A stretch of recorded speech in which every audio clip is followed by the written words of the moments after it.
Allow the children. It's okay. It's okay. Off your mind. It's okay. Off your mind. Chai! Now wow, people wey suppose talk truth to power don't off mic. And if we talk, now 500,000 they go summer us, call them hate speech. But fear not, Maiyegun don't come. Him go torchlight every corner, nooks and cranny of all these bad people where they spoil our country.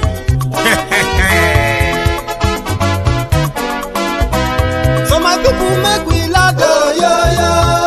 Maiyegun don't come, oh yo yo. My people make we shout, oh yo yo. Maiyegun don't come, oh yo yo.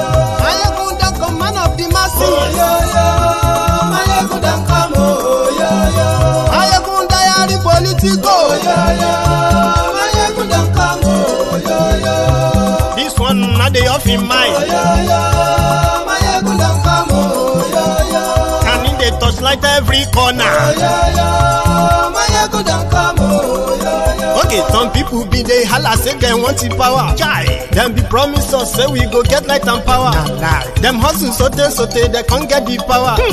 But now they know they do anything with the power. Sure. Every day, dollar just they get the higher power over naira. Still them talk say make we off mind. But thank God say Maiyegun don't come. So my people make you laugh, oh yo yo. Maiyegun don't come, oh yo yo. My people make we shout, oh yo yo. Maiyegun don't come, oh yo yo. Maiyegun don't come, man of the masses, oh yo yo. Maiyegun don't come, oh yo yo. Maiyegun diary politico, oh yo yo. Maiyegun don't come, oh yo yo. This one not they off in mind, oh yo yo. Maiyegun don't come, oh yo yo. Person where they do evil, no one make person talk. Them say that Maiyegun, that man too they talk. He too they talk. Say Maiyegun diary, he they hot like pepper. But every day then they take money in bulk. Poor man picking, they the street they hawk. Still them talk say make we no talk. But thank God say Maiyegun don't come. So my people make you laugh, oh yo yo. Maiyegun don't come, oh yo yo. My people make you shout, oh yo yo.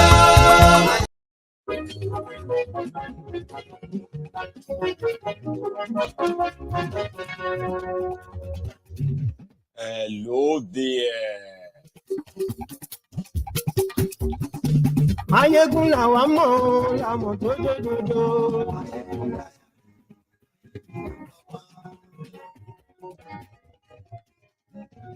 Maiyegun làwa mọ̀, làmọ̀ tó dòdòdò.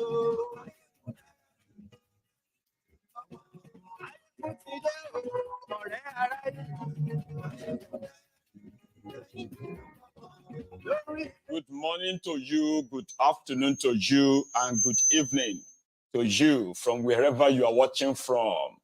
It is Maiyegun Live. Àṣírí ọ̀dẹ̀lú kì í kó níbẹ̀ o.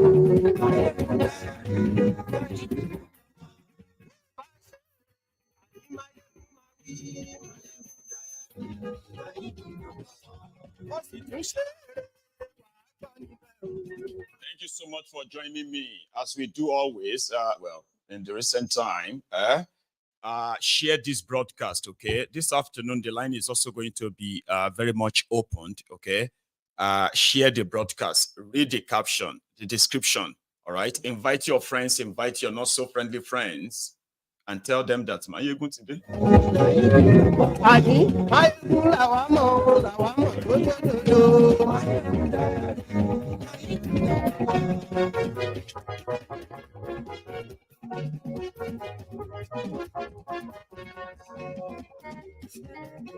Ani esuraki,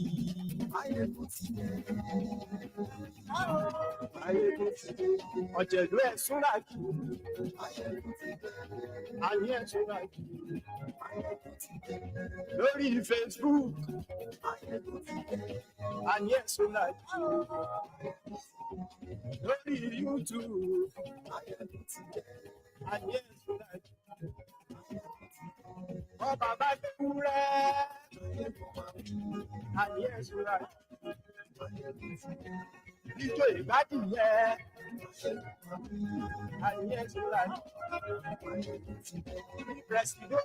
you so much. Please share the broadcast like I said. Invite your friends, invite your not so friendly friends, okay? My audio was acting up, so I want to put it where it's actually going to remain stable. Share the broadcast.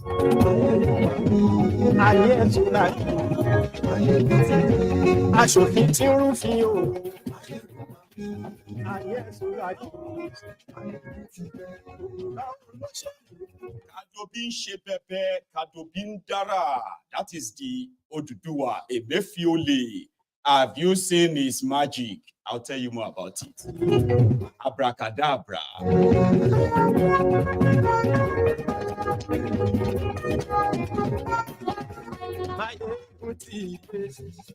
Now, today. So, good morning to you once again. Good afternoon to you, and good evening to you from wherever you are joining us from. I know it is a breakfast time in America, and it is lunch time, you know, in Europe as well as Nigeria. Thank you for joining me. See, I've got some unique stories, right, to share with us this morning, afternoon, or evening, okay? And we will start with the latest. The Central Bank of Nigeria, where Kadobi is superintending. Hang on, let me ask this one before I even continue. Okay, I need you to please let me know if this audio is still pretty much crispy, like crisp and clear. Can you help me with that? Right, thank you very much. So, Kadobi issued this circular, just so for those who have been paying attention, okay? And then wherever it is, the news that you are hearing right now, you are currently witnessing what is called voodoo economy. And some are already kind of smarting up and observing that how could your dollar be going down and the prices of goods are not? But they have kind of an explanation for that. Now take a look at this. Before now, when Nigeria ran out of forex, especially under Bureaux and Emefiole, Nigeria Central Bank was receiving almost zilch of forex. Nigeria was exporting almost nothing that hands them forex. The crude oil of Nigeria that usually is the golden goose that lay the golden eggs has been sort of stolen, the goose stolen, the egg stolen by the criminals that were in charge of Nigeria, APC, Egbekebe. So because of this, they now came up with an idea that let's just float the Naira and floated. Sorry, I want to make sure that my heating is off. The jacket is now getting me a little bit warmer or too warm. Sorry about that. Okay. So yes, they decided that they will float the Naira. Floating their currency simply means they can no longer back it up with forex supply. The central bank of a country, they are usually the depository for the largest depository of forex. Any foreign currency you are looking for, you see them in bulk in your central bank. Do you get that now? Either physically or electronically. They always have this stuff for that. But under APC, all this was gone. So Nigeria Naira had nothing to back it because behind the scene, what the criminals were doing to make Naira look like it is actually a real currency is for them to subsidize any huge, subsidize the largest part of the market, okay, where the demand and supply for forex, as Nigeria is a country that is import dependent, okay, So including importation of petroleum products. So you see that large part of that market, they decided to subsidize that so that the pressure on them providing forex in place of naira to weaken naira, right? They can bridge the gap. So over time, they've been subsidizing that, subsidizing their friends, subsidizing different other, like that with the with Nigeria's dollars, okay, like the Nigeria forex. So at the point they couldn't anymore. So they now said, you know what? Let's float the money so that let's make it a demand and supply thing. If you have dollar to sell and I have dollar, I want to buy dollar. Tell me how much you want to buy it. If I want it, I'll pay for it. That was what is called their floating. So to them, once demand and supply matches, the price will fall by itself. How many of you remember that? I think they were actually they were doing TV round, telling everybody then that Nigeria Naira was finding its value when it was floated and it was headed for the rock. So they said, no, Nigeria currency, because Nigerian central bank, they have stopped, okay, supplying or subsidizing forex in Nigeria. What is subsidizing forex? Nigeria Naira has nothing backing it for decades, except for crude oil. The moment the low cost invaded the Nigerian treasury, Nigeria resources, now that Naira, that crude oil that was backing Naira was no longer viable. It wasn't even there anymore. It was like almost like nothing. Then industries, the manufacturing industries in Nigeria, they are also dying. Many of them are dead already. I don't want to use the word dead, but those who are still existing, they are struggling. They are like, struggling where they have to provide their own electricity. So the cost of production in Nigeria is so massive that it is not profitable. And therefore, most of the supposed manufacturing companies in Nigeria, they are there now mostly just to repackage and resell, while they import most of their stuff. Like it's cheaper to import than to manufacture in Nigeria. And the government in Nigeria never really invested in that part to make sure that that aspect is filled. Electricity alone, power alone would actually go a long way in helping the people within the country, businesses within the country, okay, to produce enough that crude oil is not the only thing being exported for forex from Nigeria. Do you know that farm produce alone, like agricultural produce alone, they can earn Nigeria money. They can earn times 100 of whatever crude oil can earn Nigeria, because you are so blessed that, like, arable lands everywhere that you could cultivate anything all season, all year round. But the criminals in Nigeria are not interested in that. They are more interested in ready-made money. So investing in electricity, in power, investing in infrastructure, genuinely now, not like conduit pipe where they steal your money. All right? Like investing in them will strengthen the Naira, because when people have to buy from Nigeria, they would have to buy in Naira. So if they are bringing their dollars, if they are bringing their pounds, if they are bringing any currency at all, they would have to buy Naira first before they buy from you. But what do you say to the criminals who fail to invest in all of that, and they have already spent over 2 trillion Naira, but over 4 trillion Naira all over Nigeria? State governors, state government, federal government, ministries, ministers, and the rest of them like that. They have already spent over 4 trillion Naira on automobiles alone in the last 1 year. Buying cars from Japan, buying cars from Germany, Mercedes-Benz from Germany, what do you call it, Toyota from Japan, and all of this. They've already, like, they've shipped out all the money to the countries that have local manufacturers. And before they can buy those cars, they have to change your Naira to forex, buy dollars, buy euro, buy yen, and all of that stuff.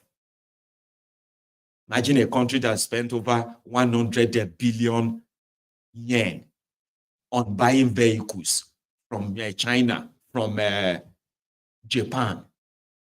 And the same country is appealing and is just taking loan of 104 billion from China, 104 billion yen for China to support agricultural products in Nigeria.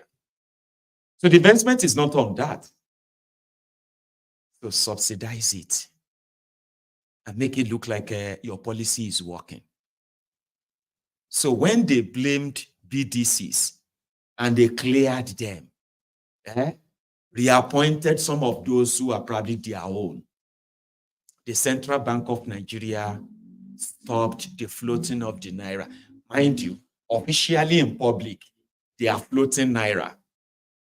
But behind the scene, even in public as well, they're not even hiding it, because this is what the circular say. I don't know if you have seen it. This is the circular that the Central Bank of Nigeria admits or admitted or is admitting to be subsidizing the price of exchange rates in Nigeria, okay, by giving allocation of certain allocation of dollars to Bureaux de change in Nigeria and telling them at a certain exchange rate and telling them how much to sell it. So instead of giving the dollars, nobody is currently aware of where they got the dollars from. And I know Nigerians, it doesn't matter. What matters now is that the Naira is gaining strength and the dollar is going down. Dollar is going down. Why can't the Central Bank of Nigeria, instead of playing this stupid game, right, this way, why can't they just Cardoso, wherever you get the $15 million from? We remember when you got $2 billion from the Afrexim Bank. A lot of us were asking, what did you do with that $2 billion from the $3.3 billion that they said they wanted to use to strengthen Naira? So their way of strengthening Naira is first to control the supply, which normally is their job, but you cannot control supply when you say you are floating the currency. That's contradictory, okay? It's like when they told you subsidy is gone, but at the same time, they are telling you they will make sure that the price of petroleum will not be more than. You have no say there because you pay nothing. It's because subsidy wasn't gone anyway.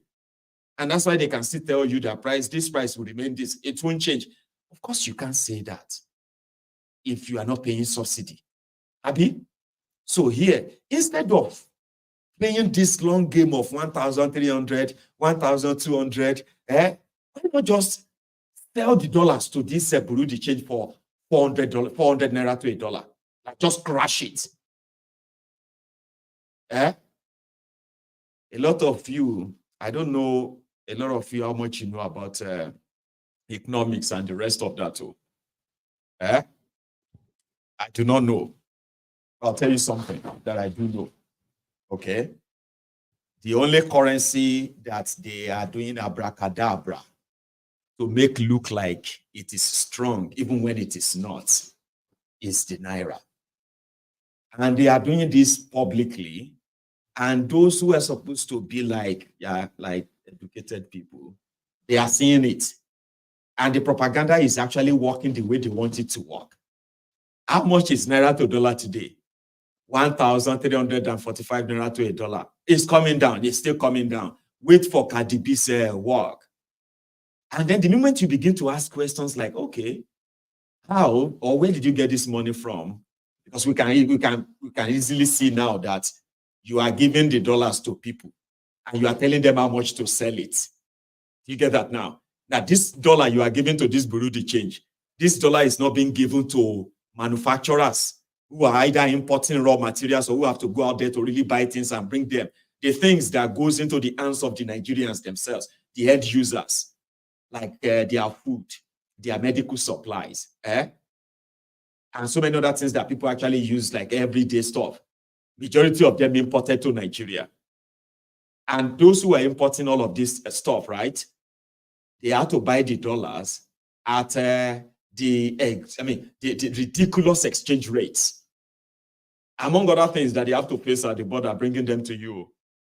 So if the Central Bank of Nigeria wants this dollar subsidy to really help you that is happy dollar is falling, I think what they should either do is, one, they should give the money to real manufacturers, those ones who have to buy the dollars. And instead of selling it to them for 1,300, okay, why not just sell it to them for 3,300 naira to a dollar?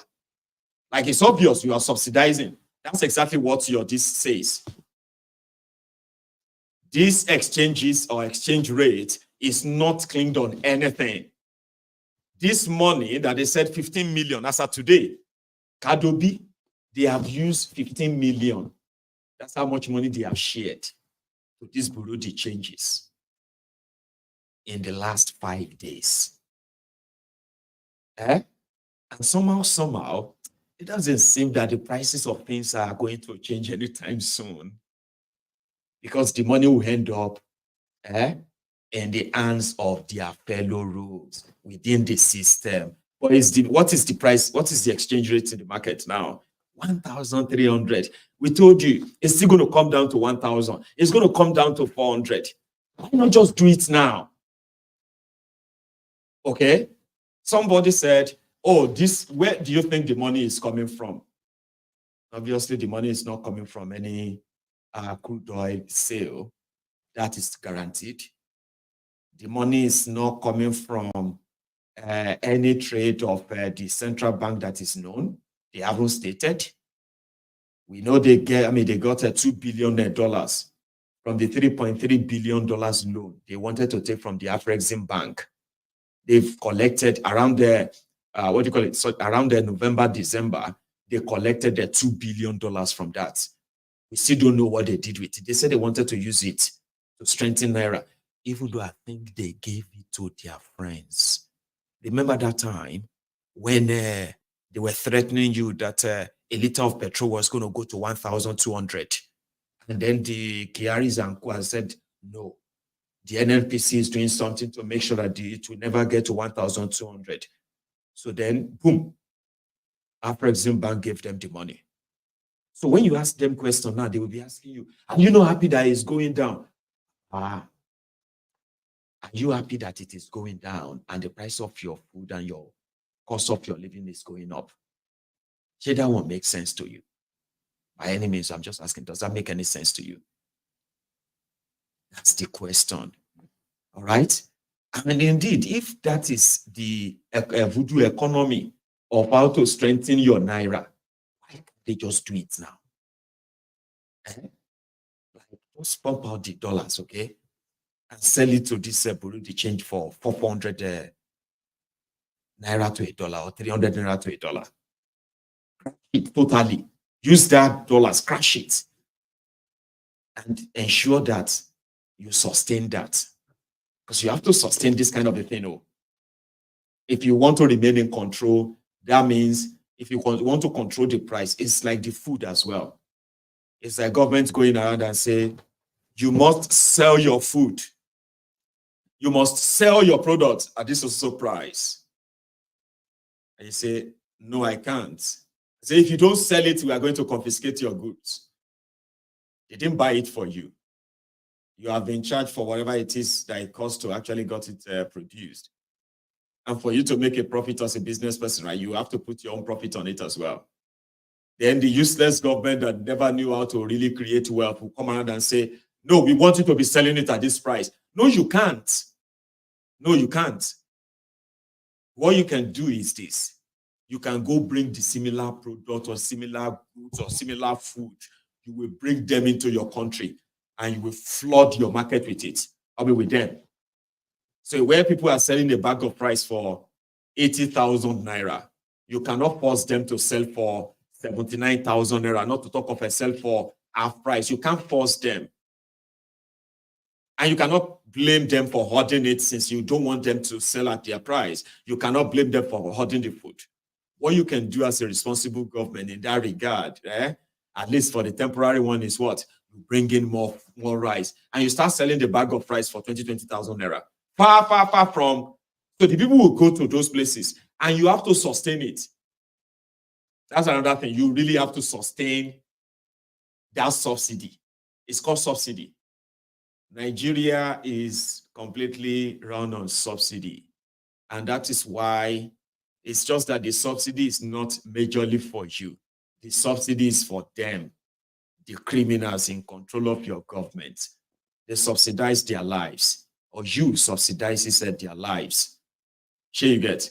So when they remove, what do you call it? When they remove subsidy on something and it affects the rest of things, which is you directly, the only way to now control why people can't probably rob you, as they will say, is what?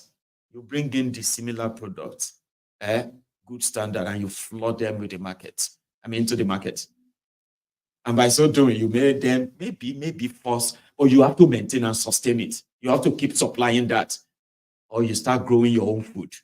That means you have to keep supplying and subsidizing until your own farms are producing similar food, and then you flood it to the market. So you see those ones who bought their goods at high cost, right? In high cost, right? So what happens is that they will be forced to sell cheaper, and when they are selling cheaper, they are guaranteed of another supply, which could be from the local production at that time. So before you know it, the whole can last for a year. After that, you balance it up. Then the price of food, the price of this, the price of that, they will begin to actually be regulated that moment on. But you must keep the supply chain going. Ukraine and Russia, they are fighting war.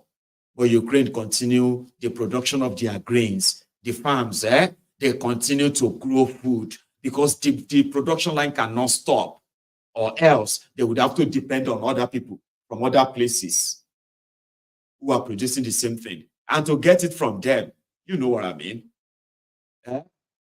You would have to what? You have to break your bank. So Nigeria didn't do that. And right now, the money that they are pushing out little there and there to give themselves this media hype that does not really reflect in anything. Ask yourself now, how come this thing not reflect in anything? There was a news that broke up this morning, and they said that the depot has been flooded. No, I don't know. Like, the news was basically that the price of petroleum in Nigeria has crashed. And for those who actually confirmed that, said the price of petroleum crashed from 650 naira per liter to 640 naira. But that's something. If it can actually be said to be like, general. Usually when things go up in Nigeria, they know they come down. But there were people who said the price of petroleum actually dropped by 10 naira this morning. Is that true? Even though the price of, anyway, talking about prices, maybe they can always be like a up and down there. But when you see the massive difference in what has been blamed for why the price of everything has gone up, subsidy. Now, which is a subsidy removal and then petrol, right? So if the price of, then dollar rather, because of dollar exchange, okay, dollar is up and prices of everything has gone up. So if the price of dollar is coming down, it should automatically reflect in basic things to start with. Others said that maybe the supplies that people got then are still on, and until they are done with them, then they can possibly start selling or buying cheaper. Another excuse. But that is how it works in the voodoo economy. Okay? Nothing is really real. Nothing is real. It's pretty much like, So yes, the supply of dollars to the BDCs, which is in a zone, right? A little bit, dubious, if you ask me. Okay? So it's their own way of controlling the price and say, hey, if you go elsewhere and any BDC sell dollar for you for more than so price, call us because they are selling our dollars. Do you get what I mean? Like the Central Bank of Nigeria ordinarily should just have kept the money, okay? And instead of giving the money to BDCs and all that, right? They should have kept the money for everybody who is going to make a legitimate exchange and sell it cheaper, subsidize it like they have always been doing. under Bokwari, the Central Bank of Nigeria sold a dollar for, they actually sold a dollar for 11 naira to a dollar, when the rest of the country were buying it for 450 naira to a dollar. And they said it was because of the forms they submitted since 1986, 85. That wasn't approved. So they had to approve it now. And they used 1984, 1985 exchange rates. So this is just like Central Bank of Nigeria telling the world and saying, oh, we have vendors who now sell our dollars for us. Okay. And if you are one of these vendors, every time you need your own supply, $10,000, we'll give you $10,000. Now, every time you have you want your own supply, these are the accounts you have to pay the money into. See the bank account. So these are the dedicated bank accounts for the BDC every time they need another supply. So there are those who are like the POS operators for the Central Bank of Nigeria now. So then businesses who really want, I don't know how you're going to do it. So I don't think businesses in Nigeria are run on $10,000 sort of. This is where another joke of this whole thing is. So the Central Bank of Nigeria gave $15 million to the BDCs, and their media have been reporting that the Naira dollar is crashing because the Central Bank of Nigeria has pumped enough dollars into the market. I'm asking, does that mean that how many investors or how many businesses who are like those who actually needed this forex, how many of them or how many BDCs did they have to sweep to be able to have a share in the $15 million for the whole country? God damn it, man. It's even a joke. So anyway, there are so many questions. So I'll leave that to you, to those who are going to, because Nasumi I will ask my own questions, right? And I'll leave it to the rest of you to begin to dig further. Then you have the answer there. Okay. So when the supply of the dollars, when they run out of supply, what is Naira going to now rely on? I mean, I'm just asking. Or we should wait till that time, Abby. Well, we will wait. I picked up one very, very, very hilarious story. I don't know if I should use that word, funny story, but it's a mixture of, shameful and funny sort of a story. Now, you've heard about the Mambila power project. At least if you have not heard about the Mambila power, you've heard about Mambila. Don't worry, I'll tell you the story around it. Under Obasanjo, Obasanjo appointed a minister. That minister was a minister of power. Now, as minister of power, the minister now sort of signed a deal or made Nigeria sign a deal with I think they are called Skyline, something electricity. Anyway, they shall sign a deal that a company, the company was going to help Nigeria generate some electricity. And Nigeria was going to, from that deal, it was going to cost Nigeria $6 billion, okay? And this minister got approval from the Federal Executive Council meeting, their usual FEC. The following day, I think he also got a memo that said, that memo you raised that got approved, you need to step it down. We're not going further with that anymore. It looks pretty much like it is dubious. Like saying, oh, that company that have no capacity to actually really carry out that project. How could you lead us to, taking that on?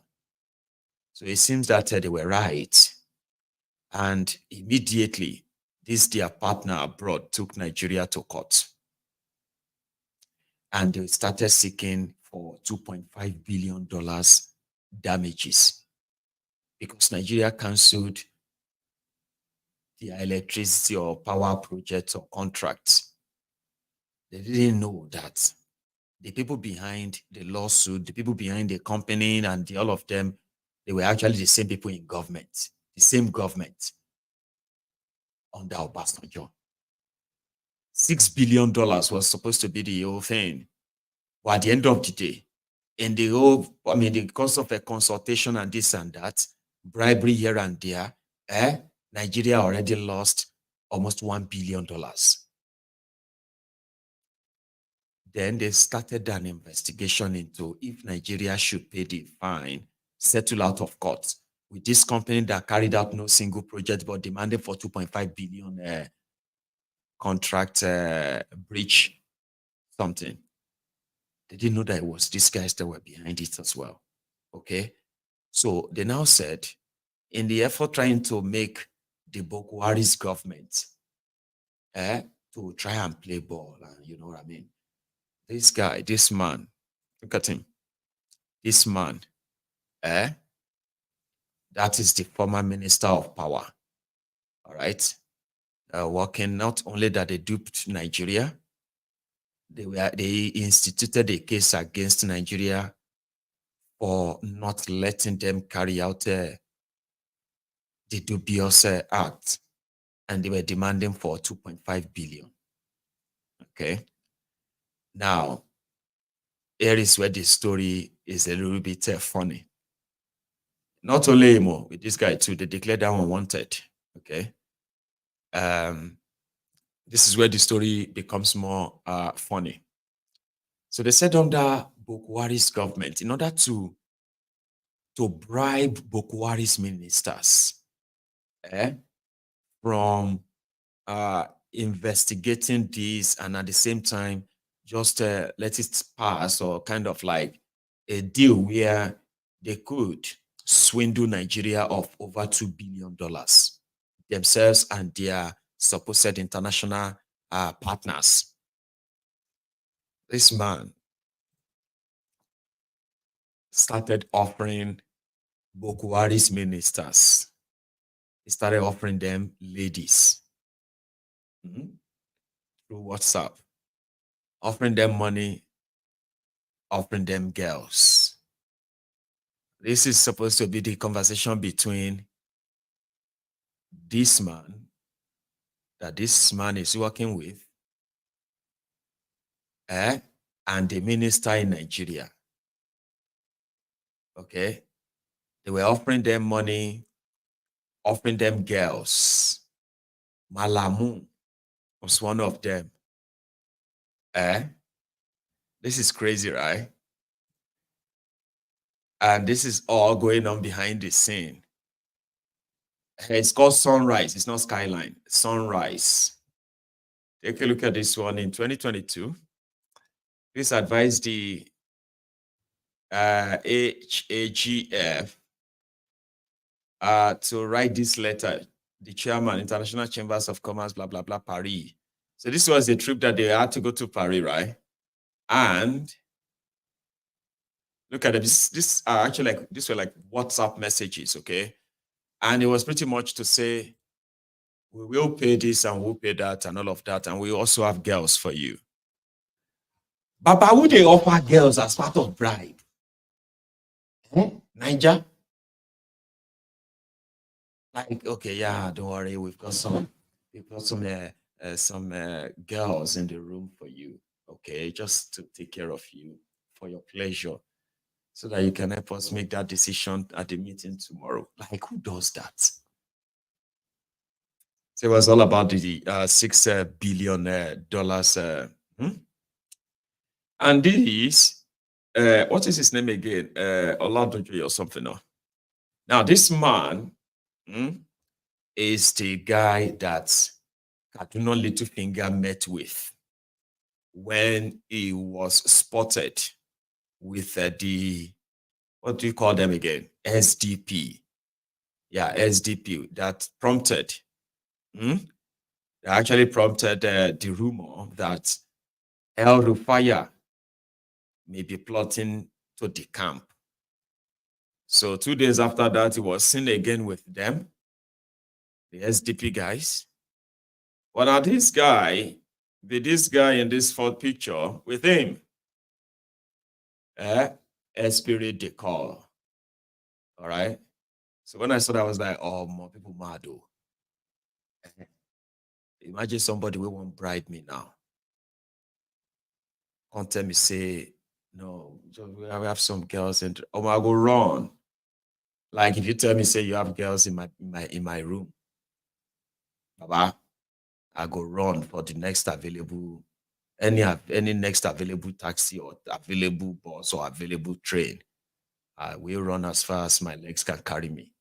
I don't know how people have such, you know what I mean? Like, I don't know how people I believe that people should have a relationship before they come in contact in a way that you can say, you know, when you just walk, you are a government official and you just walk straight into a room with girls and all of, come on.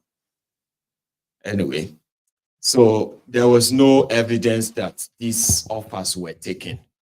All of these were presented in courts when the case of this Mambila Mambila power project scandal. Story here long, I should give you more on that. But I actually wanted to share with you that the criminals in Nigeria seems to be like available to offer anything and everything. And that's full of corruption. So they asked this guy yesterday, you know, we just talked about Kaduna Nabi. So they asked this guy yesterday, last night, that the people that kidnapped the Kaduna school children, did the military have a kind of gun battle with them or something, or like, or did you negotiate with them? Did you pay ransom? We were talking about that yesterday, Abi. The hooker for neck on channel, on Arise News or Arise TV. I won't share them with you. Still on this Kaduna school children kidnapping, where they're asking you not to ask questions. So now today asked too many questions. He repeated the same thing in this video. But hear this one first. I suppose a question that's very pertinent and on the minds of many people is, were they rescued by security forces or were they released by their abductors? I think this question should go to the security agencies, particularly for me, the most important thing, Mr. Charles, is as a governor, the most important thing for me is the protection of lives and properties and dignity of the people of Kaduna State. So when the incident happened, I rushed to the service chiefs, the NSA, the President of Nigeria, and everyone that can help. Today, I am happy that they have returned back safely. I didn't want to ask anybody a question.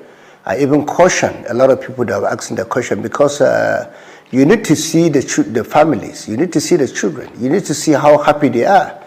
For me, that is more important. As a governor, honestly speaking, yesterday I was asking someone that asked me a similar question that, look, if my child is abducted, if he is released, I wouldn't bother anyone asking question how he is released. The most important thing is that he is back home safely. And these children, I must tell you, even after this interview, I will be with them. Even before the interview, why I'm late is because I've been with them. Most of them are really, all of them are really happy. They are really in high spirits. They are eager to go back home. But like I told them, we will not allow them to go home right now because I have to ensure that they have social therapy. We have psychologists. We have doctors looking after them. We have to look after them. It's our responsibility. So I'm excited. I've been with them since yesterday. They are so happy. So that is the reason why even when they were released, I was very, very worried when a lot of people that were talking when they were in captivity. When they were released, I thought everyone should be happy, Mr. Charles. I was expecting everyone to be jubilating like the parents. But unfortunately, a lot of people came with permutation. How were they released? Was there any gun battle? Was there any battle between the military and the bandits? For us in Kaduna, what's more important? Our children are back home. I didn't ask so much question because I was eager to receive them from the GOC or Mechanized Division, who has been extremely. So we should be happy and celebrate that the children are back home. But it was also asked, right, that, listen, if you negotiated with these guys, all right, it's okay, like, let people know so that they can have an idea if these guys are terrorists. That was what Charles was asking, or can you even imagine Charles still asking if they were terrorists? Anyway, like pulling like the journalist ought to start pulling his leg and say, want to make him, talk. Okay, that if they are terrorists, the public would like to know which of the terrorists actually took them. For now, there's no information on which exact group took the children. But the guy is just a flare up anyhow. See another one. I'll show you.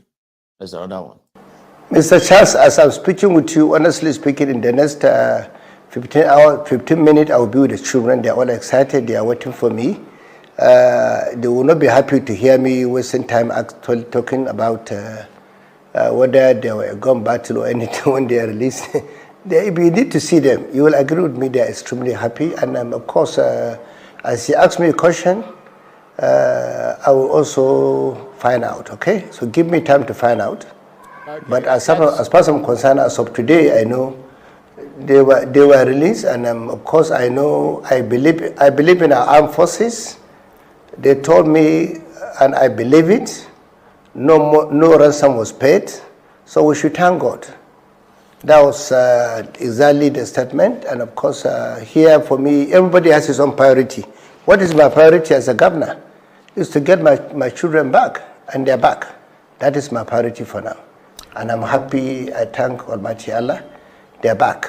Yes, that's as we said, everybody shares in your happiness there. But you mentioned that they did not pay, or you did not pay a ransom to get them released. Do you know if anyone else paid a ransom if it wasn't you? Because I mean, the kidnappers had demanded nearly 700,000, the equivalent of nearly $700,000 US.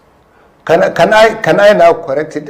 Maybe you didn't hear my statement, Mr. Charles, or my speech. Today, I send a word of caution to conflict merchants and security merchants around the country. Why some of us are not happy? Let me tell you the truth, Mr. Charles.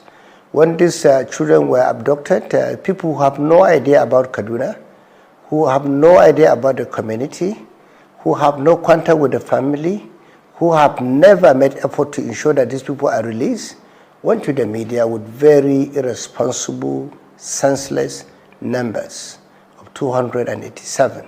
For me, that statement is the height of irresponsibility. So that's the reason why I believe there are still some conflict merchants who might not be happy that these children are back home safely. That is my position. And these people, instead of them to celebrate, because when the children were abducted, millions of people were concerned. I thought it was genuine. When these children were back, I didn't see this kind of celebration. And the conversation has shifted to another thing that is petty to me. We are talking about the lives of the children. That is why I'm worried. And the same characters that went to the media talking about 287, I thought by now they should now be ashamed of themselves because the children are back, and they told the whole world that only 138 were abducted. But guess what, Mr. Charles? A few days ago, some conflict merchants and insecurity merchants were in the media, including foreign media, spreading lies, propaganda, everything, that 287 children were kidnapped in Kaduna. Can we now call those characters that were doing such kind of propaganda as far back as 3 days ago? I would call the media, the journalists. Some of them say they are experts. How can they be experts? Working on speculation, working on propaganda, working on hearsay. I thought experts should rely on facts and figures. That means they are not experts. I call them insecurity merchants.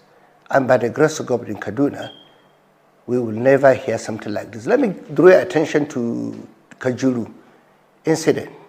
Once some people went to the media and said 87 people were kidnapped in Kajuru in Kaduna State. Let me also make it clear to you, that was also a figment of their imagination. There was not any 87 people that were kidnapped in Kajuru. I must tell you today, I'm still laughing at them. Okay, well, I'm the governor. Just like I was laughing at them.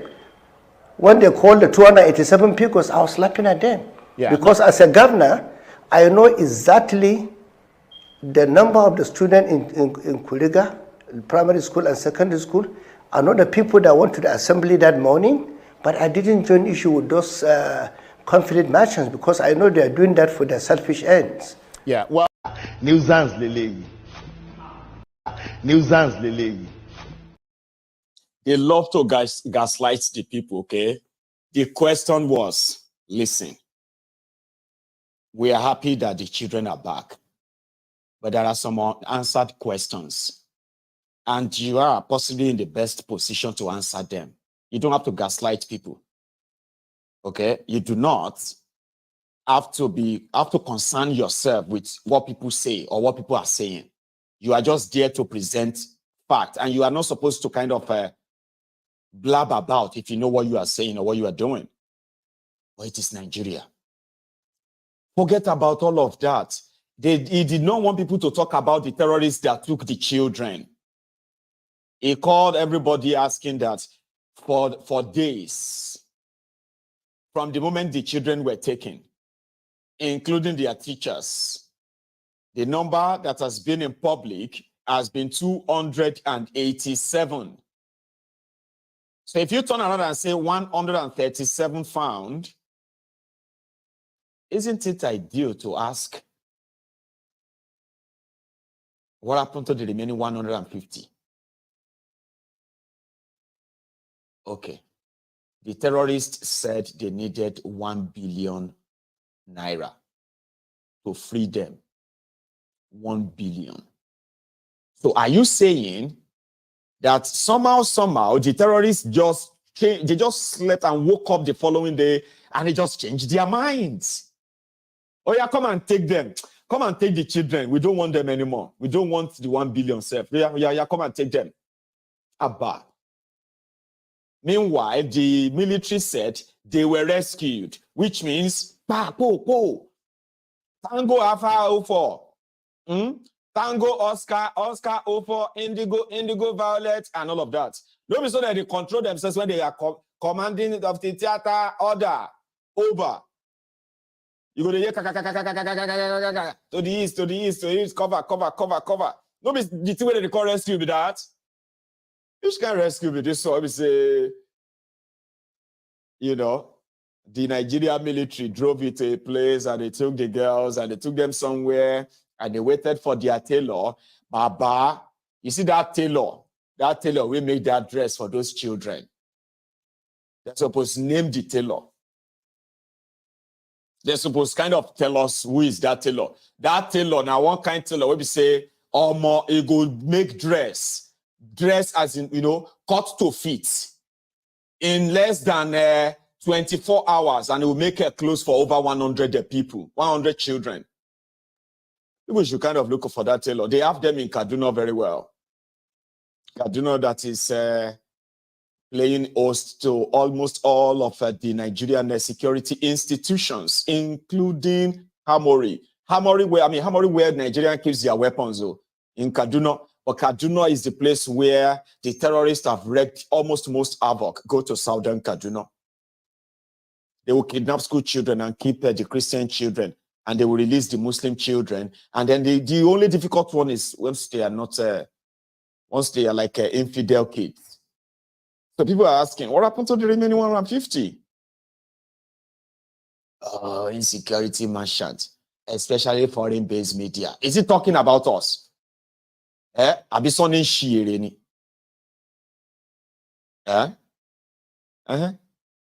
Sonny Godoma Shiri. Is he talking about us that we are not living in Kaduna? We are not we don't know about Kaduna, but we are foreign media. Abisoni Shireni. In 2024. So he believed that we have to be in Kaduna before we know what is going on in Kaduna.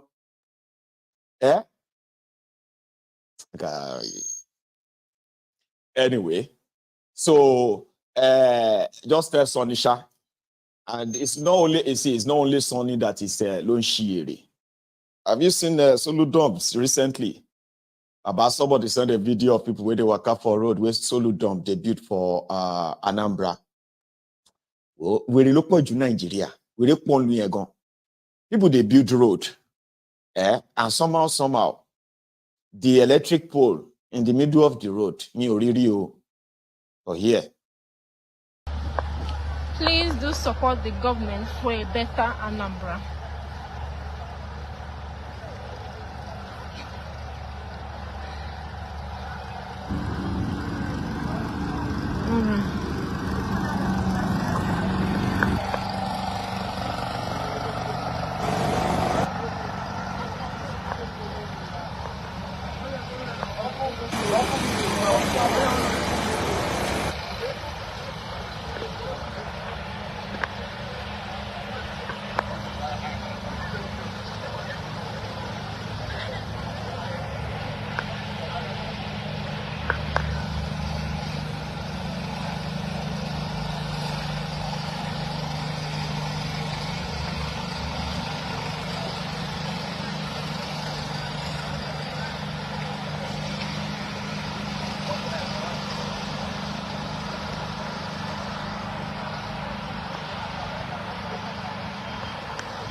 So from here now, the road leads to Iweka. Down there is Iweka Road. It's a 2.3 kilometers distance from here.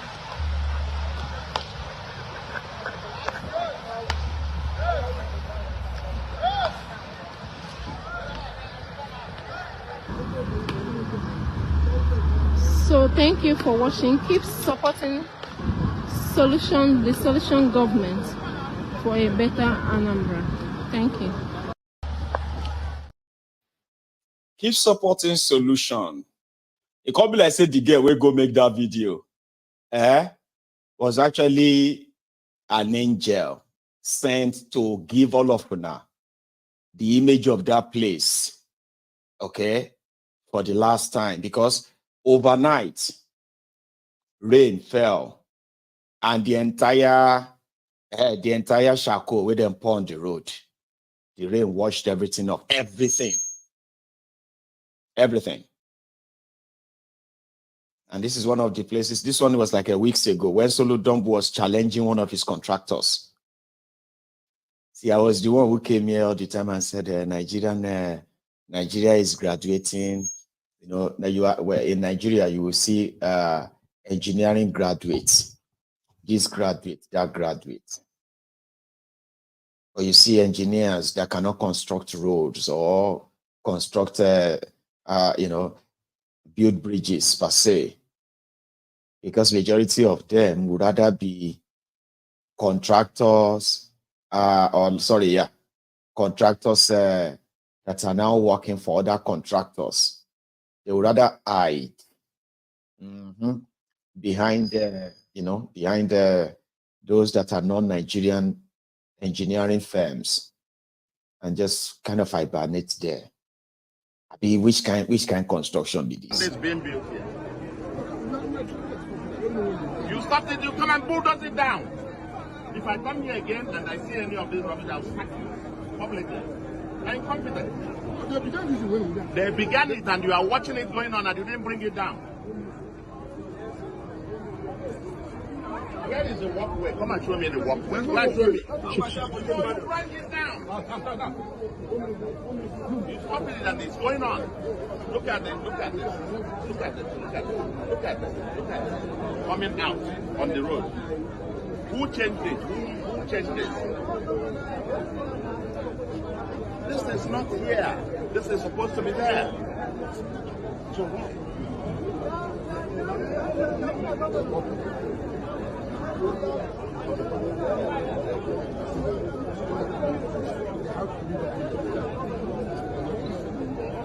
Don't say, okay, you tell me the person, tell me the officer, and I'll kick him out. Let me tell you, we must regenerate. This chaos must end. See, all these shops, all these shanty shops along this road that is attached to the wall, the fence must go back, and you have at least 1 meter where people can walk.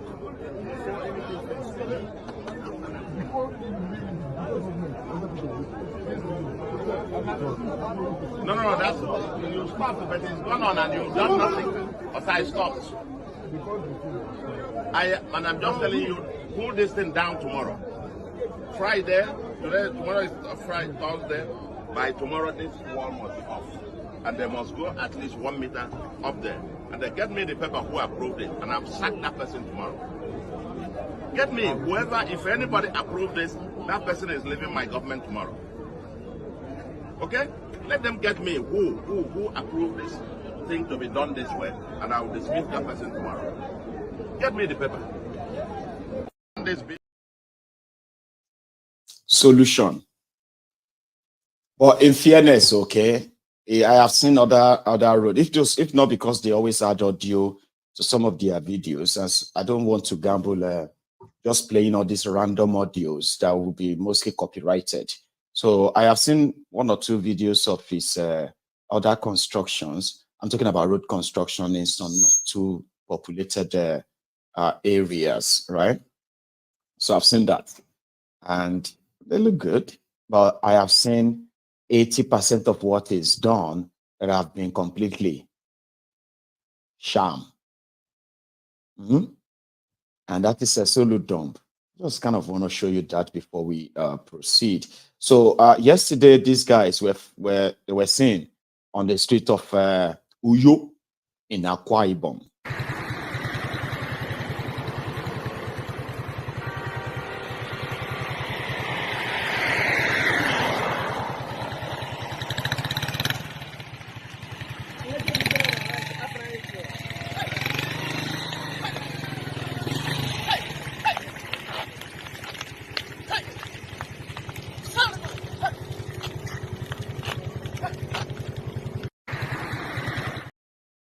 So that was Uyo in Akwa Ibom state. So I normally would believe that there is a ban on open grazing in southern Nigeria. I think it's just on paper. Okay, I'm not sure if it's something that is actually so real, okay, or effective, right? I have another thing I want to share with you. This is a report of the AIT. The credit for this video goes to them, okay? It's just so you know. You know, I've said it many times here that the industry, the terrorist industry in Nigeria has wreaked more havoc than a lot of you can even imagine, okay? Apart from people being killed, there are people who are still alive, but they are like half dead already. Like, they are just here now, but they are not here. And it is all because of the aftermath of their encounter with the terrorists that kidnapped their loved ones.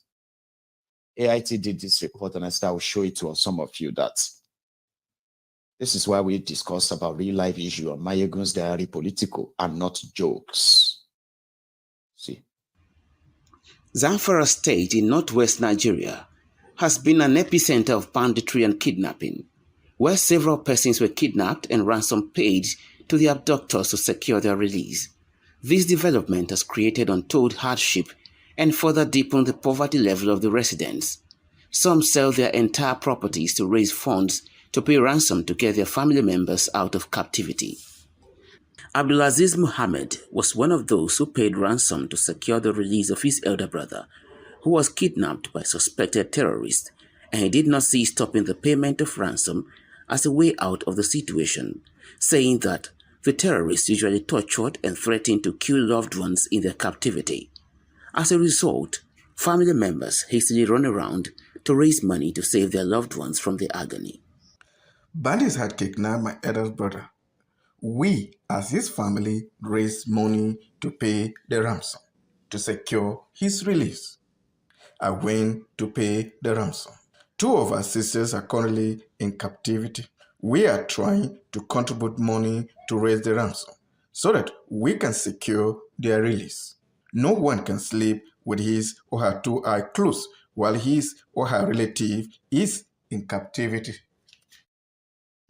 The Mahu and Abdullahi Chakwa think the federal government should intensify its efforts to prevent kidnapping to stop people from paying ransom, noting that as long as the suspected terrorists are not denied the freedom to kidnap innocent citizens, payment would be the order of the day. talking about life here. And you can imagine the pressure the family will pass through once they heard that their own is being kidnapped. So they will always think of, is he coming back alive? Will he come back alive? They will do all the necessary things to see that their loved one come back home alive. We have heard of so many people that were kidnapped after being released. Nobody takes care of them. They are there with their family, managing them. And we are talking about nobody should pay for ransom. Yes, agree. But there is much more to do from the government. Another thing that government should look into to ensure that there is adequate security measure, there is adequate security personnel on ground. Up to now, the rest of Chibok girls are being discoursing and nowhere to be found. People's girls kidnapped from University are still in captivity. The government need to take proactive measures as long as the issue of security is concerned. Decisive action must be taken. Salisu Gusau, however, described the idea as a welcome development because the payment of ransom encourages terrorists to continue to abduct people and collect ransom before releasing them. He stressed that the government... So let me tell you, in case if you do not really understand what this act of terror or terrorism is like in northern Nigeria. Like, you see, kidnapping people, bandits or Fulani terrorists that they call bandits or Boko Haram. Like people, their family members, they can be in captivity for months. That the people will be sending food to their relatives while they are looking for money to pay the ransom they are demanding. It's like the police arresting your family member, okay? And they lock them up in their cell. You know, you still go there to, maybe not go there and check them, but you go there to give them food. Abi, while you are looking for money to bribe the police so that they can release your loved one, right? There are people who have normalized that kind of life in northern Nigeria. Like it's normal. Every now and then they just turn around and say, government should help us. Maybe government should help us. Tell government to help us. This is what we are going through. In most cases, we have to sell our properties because when they send the picture of the video of our own loved ones being tortured, they will be torturing them like police would do. And they will make videos. They will send it to their family and say, see, you better pay now. Pay. And so many of them have also been killed in that process because they have been there for like ages. That the Nigerian government is not looking for them. So just so you know, that is what life is in so many places. That's Zamfara. And that's what it is like for so many communities in that part of Nigeria. I think I just thought you should know. You know. So one other thing I have for us before, mind you, the line is actually open though. For those of you who probably want to be part of this this morning, or you want to hold your peace until later in the evening, it's up to you, okay? We have like an hour before this whole thing will be wrapped up. But yes, I found that Fred Ajudua is a pastor. Somebody can't go in church last month. You know Fred Ajudua is the guy that sold the airport to a Brazilian bank for $240 million. Yeah, Fred Ajudua is a pastor now in Nigeria. Is manifest. The devil is only doing what? Overwork. That is why all through the garment of the Bible, from Genesis to Revelation, you will see that men of God, great men of God, went through temptations. Because the devil always tempts the work of God. Is it not so? And there is no living being that does the work of God, that does the bidding of God, that is not subject to criticism by human beings. Whatever is beyond human understanding is subject to various interpretations. whatever is beyond you, you do it, you will say anything about it. If you kill an animal in the bush, you don't know the name. You go up as a lawyer. Never mind them.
He has found God. Like somebody said, Ọlọ́run kù sùúrù. And another person said, "Now, dear, the whole business day now, Maiyegun." In the name of the Father and of His Son and of His, say Amen. Open your eyes. So it's quite a revelation, okay? I don't know why I keep getting this. So I'm going to try and figure it out. Hello there.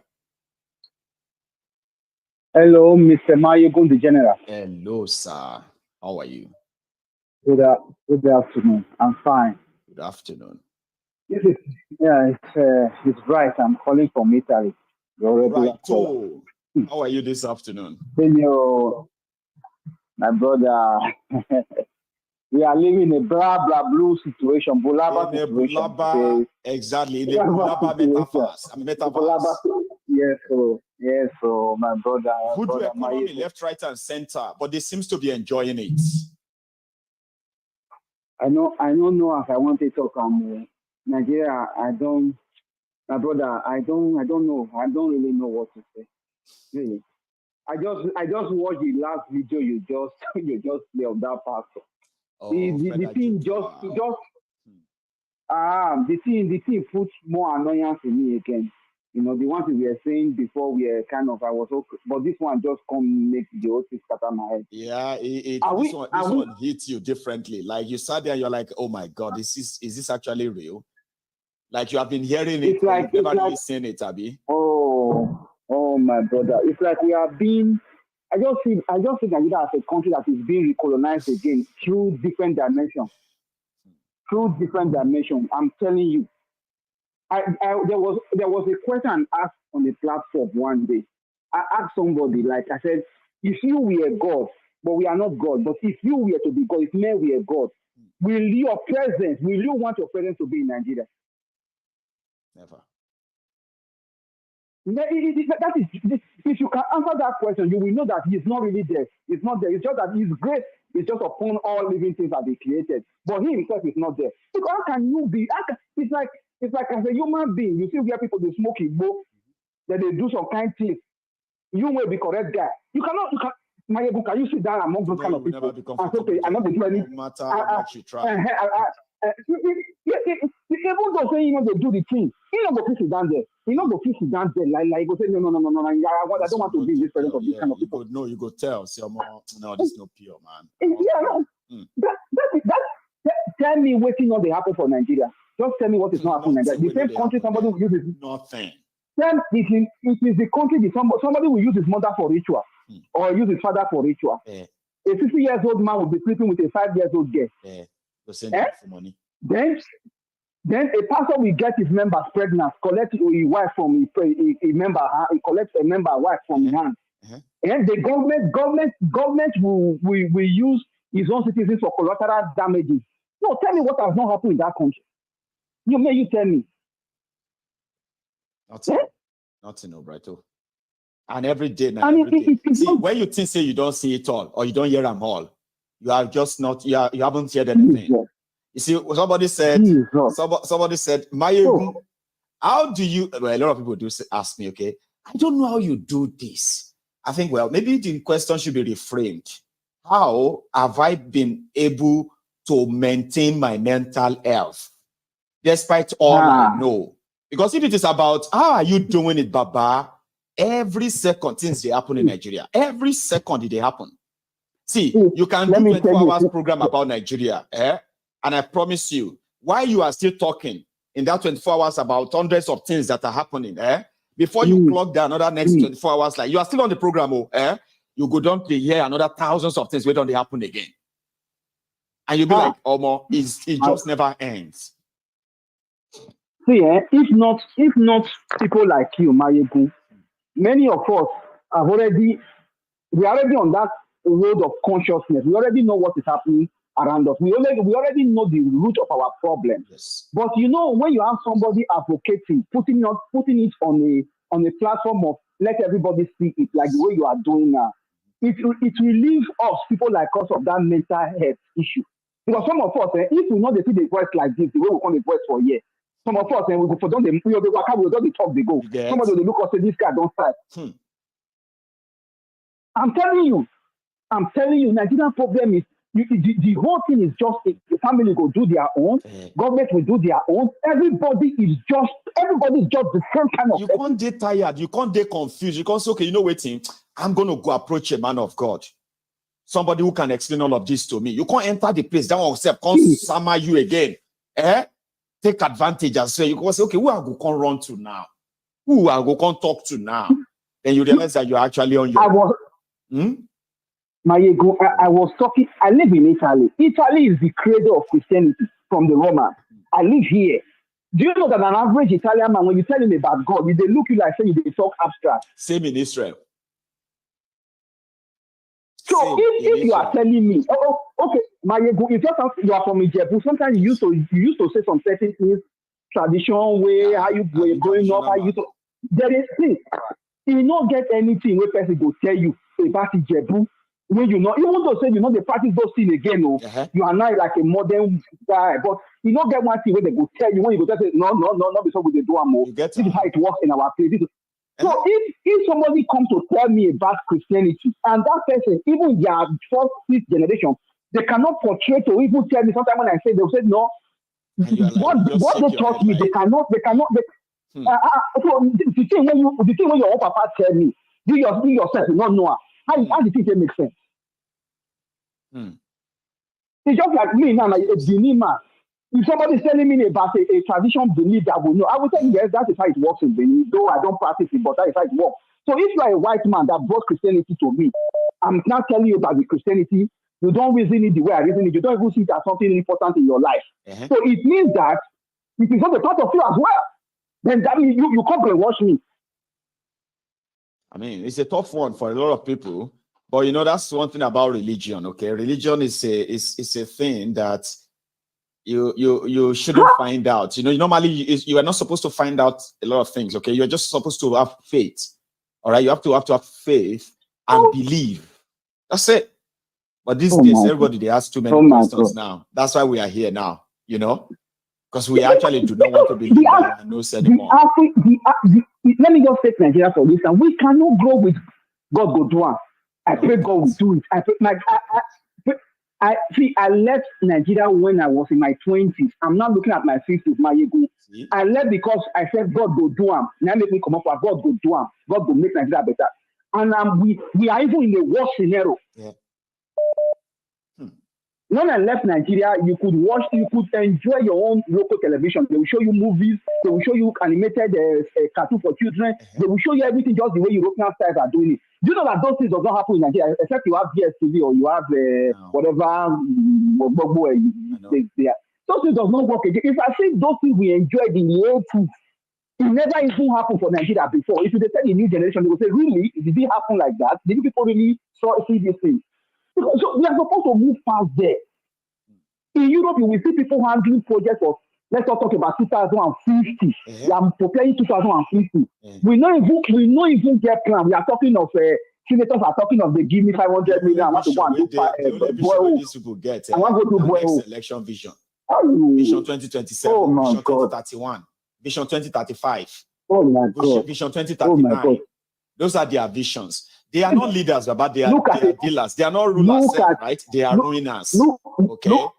So they say leaders plan for the next generation. Oh, you see all these criminals, now the next election. Right, hope not this. See the governor now. See your governor. See your governor talking just now. That one not go get job for cleaning department for Europe. I swear. They're not going to employ. But in the government, Maiyegun, thank you. Have a nice day. YouTube, right? Thank you. Have a nice day, my brother. That's it, right. So, with us from Italy, I have another caller on the line. Hello there. How you doing? Quite frankly, I wasn't expecting you were going to take my call, though. So as this one entered now, I'm like, oh my God. You know, this is never put my now. You see, the afternoon is not so busy, right? A lot of people prefer it, but at the same time, it's also the morning in some places that you can't be like, can I squeeze it in?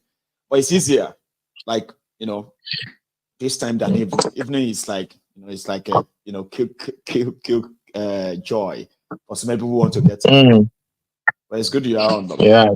How you doing? Yeah. I'm glad. Yeah, I did very okay.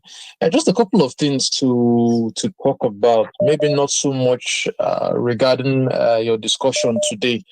I was trying to call the day you discussed on this madman who's in charge of mineral resources in Nigeria, who appointed recruited 2,000 guys into a particular armed forces of some sort. They are called mines marshals.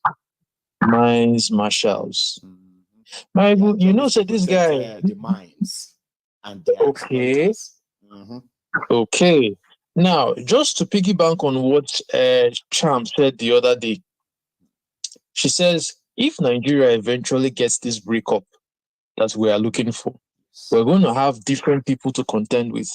For example, Tompolo, who is over there, who's been collecting 4 billion monthly for his own security facilities and so on and so forth.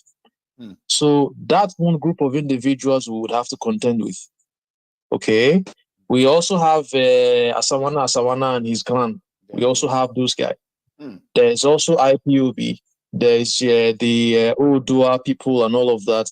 There's also where I'm going is we now have different people, different military forces, if I may put it that way, that we will now have to contend with. Now, this madman has added his own 2,000 individuals, because at the end of the day, when maybe when Tinubu leaves, who knows, in 2040 or thereabouts, we have those guys there who now have become more like established and entitled. Exactly. That you can no longer just switch them away and just say, hey, the people who created you, Agoya, move. I get what you mean. You know, so it's another problem. It's like these guys are not, they don't think what's it called, deeply. They're not really futuristic. They're all about the now. God bless you. Whatever they can get now, they do not have much time. Whatever damages that's going to cause in the long run, right? Let the future deal with that. Now is what they care about. It is so scary when you think about it. It's so scary. It is so annoying. Having your own private army doing the job that the established, lawfully established institutions were supposed to be doing. Okay. And in that same system, all of them coexisting. They should continue. Okay, so Michael, let's do some comparison now. Let's assume that there's even something I want to say before we even continue, Baba. Okay. Thank God that you raised it. Okay. Take a look at the battle. The battle of trying to harm the Amotekuns. These ones were established by law. They were supposed to be the replica of the state police everybody is talking about. Okay. So they have been recruited, they have been trained, they were established by law. But yet, the federal government of APC said they can't carry guns. Or they would be only allowed to carry some Shakabula guns, Dane guns. Okay? Now, a Yoruba man is in charge. Okay, they are still rubbing on, say we should restructure, say we should have state police, blah, blah, blah, blah, nonsense. But within just a few days, I wouldn't say this was done in few days, okay? But within few days, Dele Alakori was able to put together 2,200 soldiers. They will carry sophisticated weapons, Baba. They are approved to carry weapons, okay? And they will be protecting the mines that the government of Nigeria is interested in. All this was done without any changing of law, without any amendment of law, without any debate on it. But when it comes to say we should protect ourselves, this is why I tell people that this is those who are fighting Yoruba versus Igbo, they are just stupid people. All right.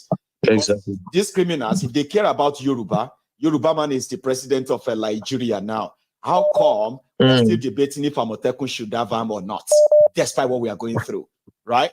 But yeah, let's continue on your own path, okay? Talking about the army for the Sorry, Baba.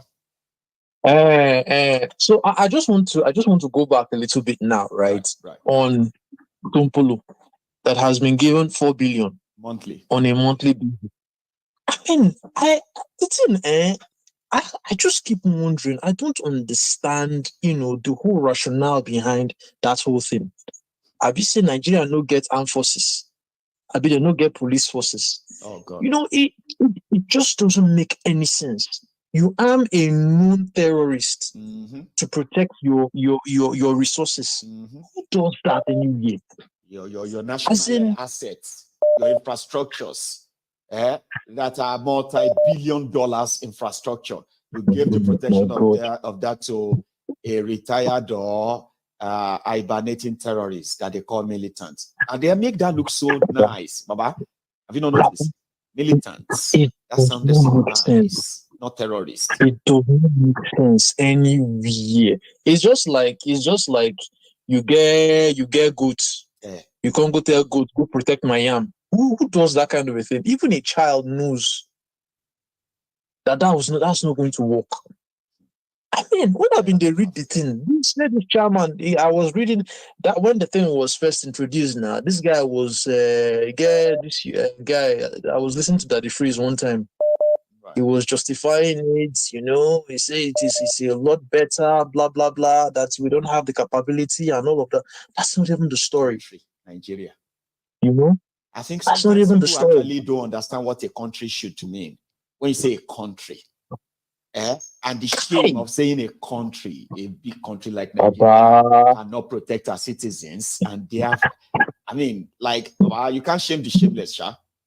You can't shame the shameless. That's why it's not even. It wasn't so much of a surprise to me when they thought say that Binance guy escaped from a confinement that was put together by the NSC, National Security, as in the highest level of. Man, that is a joke. It's the biggest joke in town. But obviously, I mean, I don't think a lot of us will be taken aback by that story because say that Binance guy comes, I don't believe it was escape.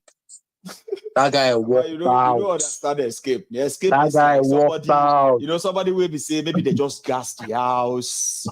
And everybody just slept off, and then they woke up and they found themselves tied, legs tied, everything tied, and the guy was gone. That would be an escape. But this one, I already. The guy walked out majestically, Baba. Now, majestically, he walked out from that place. The guy entered about nice, coded, lovely car. Okay, possibly tinted. He was given a proper VIP escort, police in front, police in the back. He got to the airport. He didn't go through the normal route like everyone else. He went through the VVIP section, not to be checked, not to be looked at, and he walks through straight to the aircraft that is waiting, not a passenger aircraft, whereby all passengers are checked. No, a private jet. They can't tell me and he escape. Abba now. We be tapa.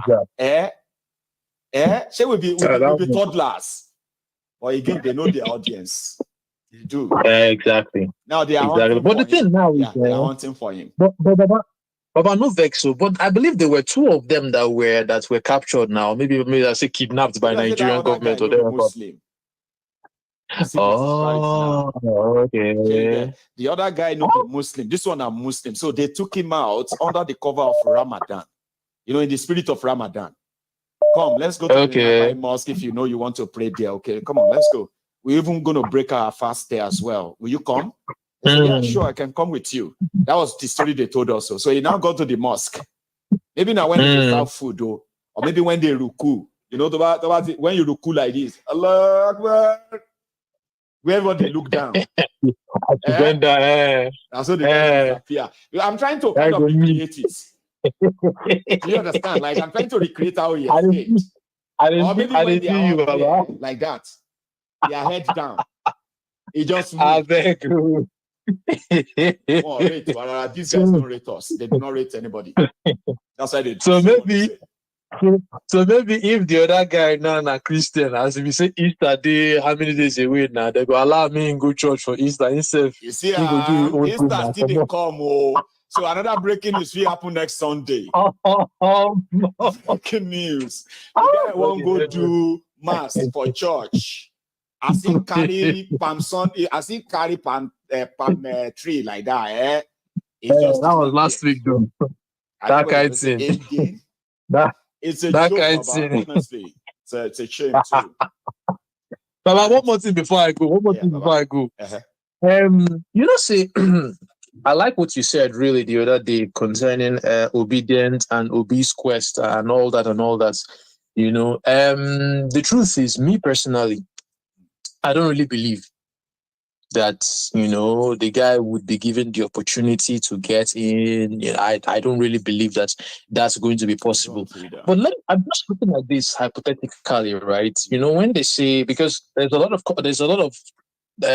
talk around the fact that you have other people in power, other people in, National Assembly and so on would not allow him work and all that. Okay, so that's the point. But on the flip side, right, if we look at what this guy is doing in Abia State, Alex Otti, I'm now beginning to see some, parallels really that I may want to say, okay, maybe Obi may eventually have a chance. Because if you think about it, I don't have the story. I don't have the history now. I don't know. I don't have the current information now regarding I get you. the guys in the State House. Whether they are all Labour Party people, I don't know. But I'm just saying that, Alex Otti, within a short period of time, has begun to transform the state. So just saying that enough that you can actually track what he's doing and judge him by them. You know what I mean? Like you can easily say, "Oh, this one is not done well. Oh, that one is all right. Oh, this one." You know what I mean? Like you said, you can easily be able to actually monitor. You see, one thing about that of OB is this: there are so many factors that people believe that OB will not deliver in Nigeria. But there are those who also know that as president of Nigeria, there are some leverages that it doesn't even need the National Assembly. It doesn't need this. It doesn't need all of these guys, okay? That it could actually directly impact on the lives of the people. Sure, you get it? So now that would now be like, would they do it or not? Okay? So And we will never find out. See, I You believe never in know. one That's thing. The guy said it doesn't have to be president. Okay, I don't really care much about his politics or what have you. You know, waiting me are they interested in. Now, those people that strongly believe in him. And I know they will be disappointed by the system. And I'm just waiting for the time they will be angered. So that when that time comes, that this you see that thing they are building around will be like that, eh? It is stronger than what any of us can imagine. Obi himself doesn't have a clue how strong that thing is. Do you understand? So now that is why we must continue to encourage them to remain that bonded, even if we don't agree with their channel and all that, because they are capable of taking the entire system down. Okay? Yes. If they kind of get enraged to a point that they have enough reason to believe that Nigeria can never work if they don't do something. Now, we need to keep encouraging them than discourage them. We should look beyond whether we want to be president or not. No, we should look at the fact that the forces that would and continue to make sure that people like Obi will never be president of Nigeria. Those forces are confident that they can always do that. But you see all these young people, Baba, some of them, in 4 years' time, they are going to turn to 18 or 19. Yeah. You see what happened in 2023? Majority of these young people, they turned 18 in 2022, 2023. They have no idea about election. They have no idea about politics. Immediately they saw that Obi thing, they saw a connection and they cling on to it. There are many more like them who are going to turn 18, 19 in 2027. Now, if this disappointment and this strong bond is maintained, they will remain the problem of the establishment. And I like that. I do. So we can build ourselves around that and say, okay, one of these days is going to explode. Okay? They are all going to be more disappointed than they are now. And just because they do not have the same sort of shock absorber that some of us have, some of our generation, we have this shock absorber over times, all right? You saw this younger generation, they do not. They do not. You can't lie to them for too long. Okay? They are impatient. Now, their number is good. It's going to increase soon. I'm talking about exponentially. So if it's being built around this guy and the establishment want to stop them, that may be the trigger of the gun we have been waiting for. Do not discourage them. That's why I took my position, Baba. You took a very firm position that day. I was like, oh, more. The way you vibrate that day and see it smoke become your head that day. I had to. But it was good. It was good, really. I have to say, it was good. And I'm glad I agree with them 100%. I feel like this is taking forever. But if this is how the momentum is going to be built, I won't be part of those that will make it look like it's nothing. There are those who continue to try to make what those guys did look like it's nothing, even though they know what they did caused enough damages to the system of Nigeria. Today, a lot of people have seen what Nigerian system is all about: judiciary, the police, the INEC, and the rest of them. Now, better than before. So we must encourage them, Baba. We must. Thank you so much. This country can be the country can be better if we have better people, but it's like we will never have better people, so we might as well just break it up and go our way. I know. It is unlikely. Not true. Somebody says something about a Big Bang theory.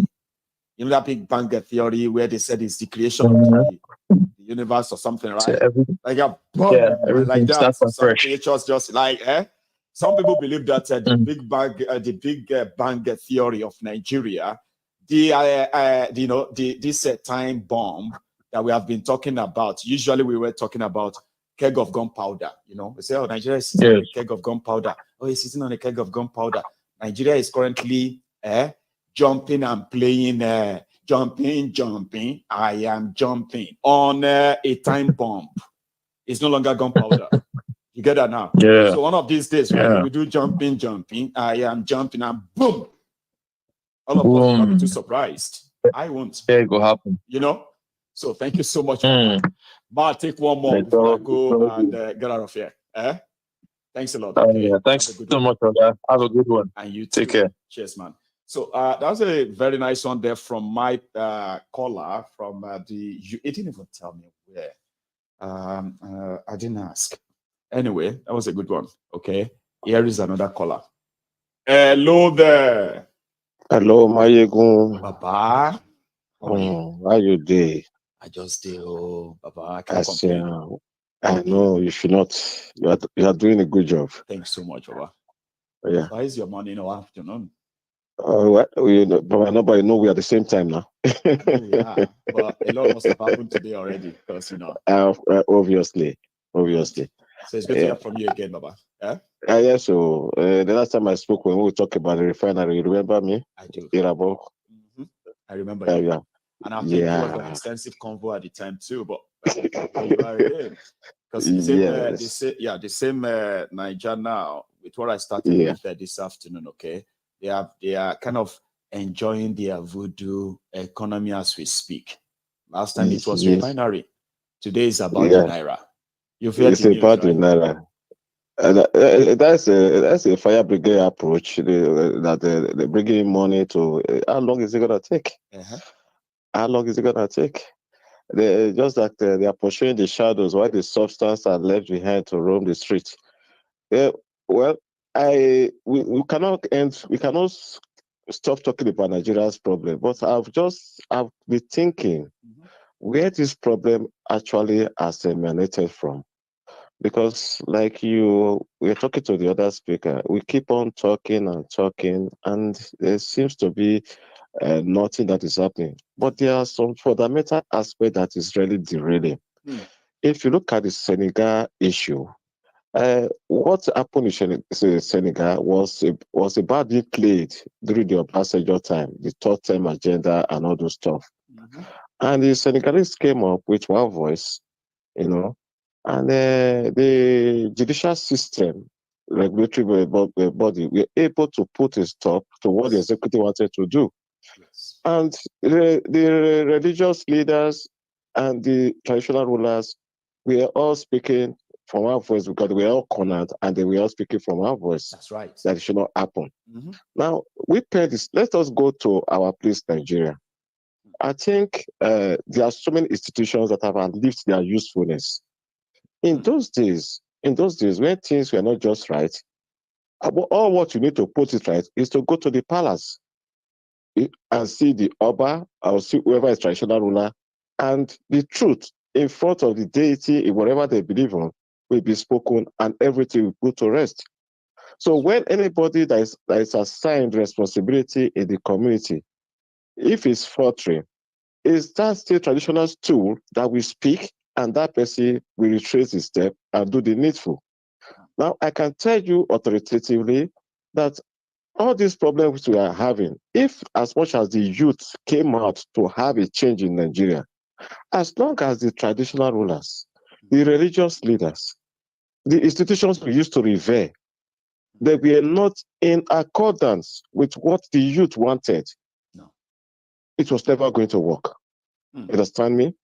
Because if you just imagine, if the way the youth came out and they saw the atrocity that was committed during the elections, if the traditional rulers were just being honest, if the religious leaders were just being honest, whether you are a Muslim, whether you are a Christian, whether you are ATRO, African traditional, if they were just being honest, I think the government would have been cowed, would have been frightened to do the right thing.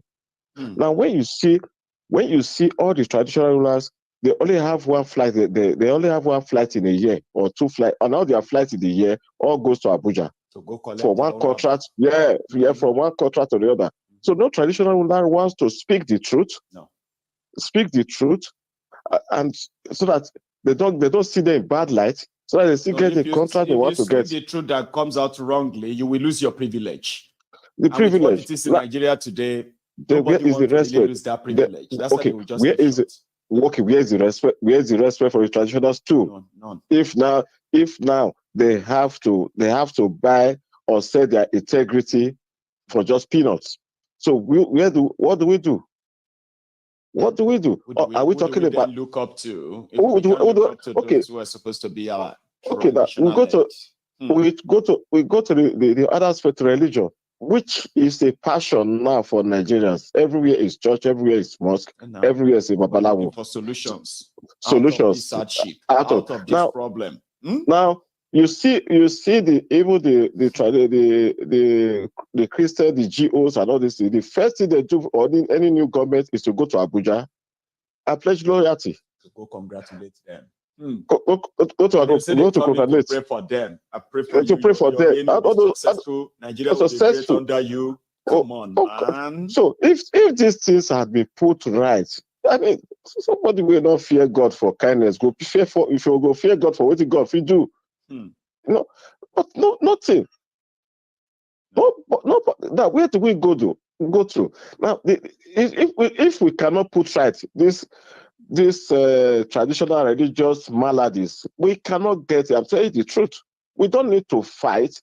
We just have to use the traditional institution. We just have to use the religious institution to tell this government that what you are doing is wrong. Because the judiciary is corrupt, the executive is corrupt, the legislature is corrupt. Now, the truth would have fallen to the tradition and the religion. They are already corrupt too. So where are we going to get it right? That's why at times I see we keep on talking. We in diaspora, we over here, we keep on talking, not because we depend on anything. We can stay our lives here and be good. But it pains us so much that we have so many resources, because I tell you the truth, there was no Nigeria that left that country saying that it was going to stay 25 years or 30 years in UK or in America. Never. We are just saying, let us go spend 3 years, 4 years and come to build the nation. The most is that people want to be outside Nigeria is probably 5 years or 10. Most. Yes. They always want to go back. They always have that plan until you go, you arrive at your destination. Yeah. When you look back at the country, you're like, no, I'm not going back there. Yeah, let me go and also come back. That is. But now, because of the situation, nobody wants to go back.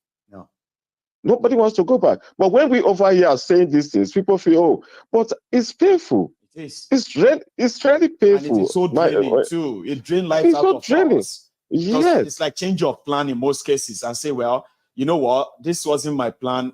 Now I'm here 15 years. I'm here 30 years. That wasn't my plan. When you ask them, do you have any other? See, those who even returned, this is another irony of it too. Like you are still here thinking of, I don't know. I mean, I don't know if I should take the risk or not. Your pal just went there and a year is sending you picture and say, well, I told you Nigeria is better. Everything is working fine. 3 years later, he's telling you, Baba, I need to come back to that place. I mean, I'm coming back to the UK. I say, coming back to do what? I mean, I can't stay in that place. But I thought you left UK for Nigeria. Now you are leaving Nigeria at this age, back to the UK. How? Yeah. So then you that is here, you'll be wondering, do I want to experience that or I should just take my time? Because Nigeria, the Nigeria has affected almost everybody. Almost everyone. Okay. Now we are talking about it. Now, Maiyegun, let me ask you this question. In the Nigeria of today, is there any 4 years old you will send a message and say, Baba Maiyegun, wait to be my own for inside? Wait to be my court. 4 years old. You say, I'm going on this message now. Ask yourself, wait to my court. I'll keep the change. If we're 4 years old. I think you should put it this way, that before, when we were growing up, right, as a kid, you should be happy that you are sending message. When they send you an errand, you are happy. Should not be expecting to be rewarded. And when you are rewarded, you are even happy. You are happy that you have sent a message. You know what I mean? You're like, you know, but these days, even 4 years that I heard that. You say, I will take the change. I heard that some of them have become so entitled that even if they have to, if you send them errand and they collect change, and they realize that the change is high denomination, they can go and rechange it so that they can have one that you have to give them something from. So that they don't come back and give you 200 and say, oh, I don't have change. I'll see you next time. They will say, no. It's 50-50 naira. Give me. So entitled, right? Okay. Now those are the children now. That is the future they have there now. So when such people come into governance, coming into place of opportunity, what will be their first? What will be their first priority? If those are the kids now, those are the future, the youth, the future. People when they go to church, they do Thanksgiving because a member of their family has been appointed as a special advisor to cancer. I mean, oh God, I've never seen it. I've never seen it in my life. It was only in Nigeria that I hear it. Because a call to responsibility should not be that a call to serve should not be celebrated that way. Because they know, say, someone go buy car, go renovate family house, build another house, marry another wife, don't become rich for their family, be that. And the family will become opportune. That's of their own. That's just their own. But how long can we strive on these narratives? How long? How long? The youth, even the youth we are talking about now, it's only in Nigeria you see a 52 years old man as a youth leader in a political party. That's a youth leader. In the political youth leader. Do you know? Have you seen student leaders, student union leaders? Oh God, they never finish graduating. Those are people that started. They all graduate. Those are people that have been in university for 25 years. We don't do that university since 2005, and they are still there doing student union leadership. Oh. And to conclude it, our imperial, what I would have to say is, our colonial masters, they have not helped us. The imperialists. They have not helped us at all. They saw what was really bad. Nigerians cried to them. This was an opportunity for them to, they looked away. Why? Because they wanted the party of affiliation. You understand me? I do. No, so for the fact that they feel that this Chief Inubu, whatever his name is called, or Jaguda Jagaban, whatever his name is that is accepted to society, because that's, I don't know what to call him. You know, I don't want to honor him in any way. Now, if for any reason they feel that is a Democrat, they are very, very wrong. They were very, very wrong. Is it because? Is it because? It wasn't because. You remember this WikiLeaks expose about how Nigerian politicians, how they were revealing the secrets of their fellow politicians, even like backstabbing them in front of the American diplomats. Now you need to search for that, Baba. I will. What Tinubu said about Nigeria, about some Nigerian politicians, about Obasanjo and the rest of that. This is a guy who has no loyalty to anybody or Nigeria. He didn't hide it. All right. So this was supposed to be the secret conversation. El Rufai, if you hear what El Rufai talk about Nigeria, talk about some of the people in Nigeria, including tribes and all that, you will be wondering how these Oyebos continue to say these are the Nigerian leaders, when these are actually like local tribal champions. The majority of those calling themselves as leaders in Nigeria, they are not leaders of anybody. They are just local tribal champions who claim to be leaders of Nigeria. They are not. They have no loyalty to any part of Nigeria, not even to their own people, except for using them as meal tickets. You need to go and search for that. It's actually public. I will do. I will. Yeah, WikiLeaks of Nigeria. Go see it. Okay, WikiLeaks of Nigeria. I will definitely. I will because we're not going to work. They know they are not Democrat. They know they are not loyal to Nigeria. They now the question I want to ask: if the Labour Party had been in power in UK, would they have forsaken Labour Party in Nigeria? Well, if it is to the betterment of the UK, they will. That one I can say that free will. Sure, you get the Labour would have jettisoned the fact that the Labour Party. Yeah, but it may not come out to be in that way that they can still stand with the Labour in Nigeria. But I have my reservation, Sha. Because I believe that you see, even Labour Party will stand with the interest of this country, including if they have to rob Nigeria and Nigerians to achieve it. You get what I mean? That they will align. You get? Well, we never know. We never know. Well, it's just a probability. It's just some permutations that,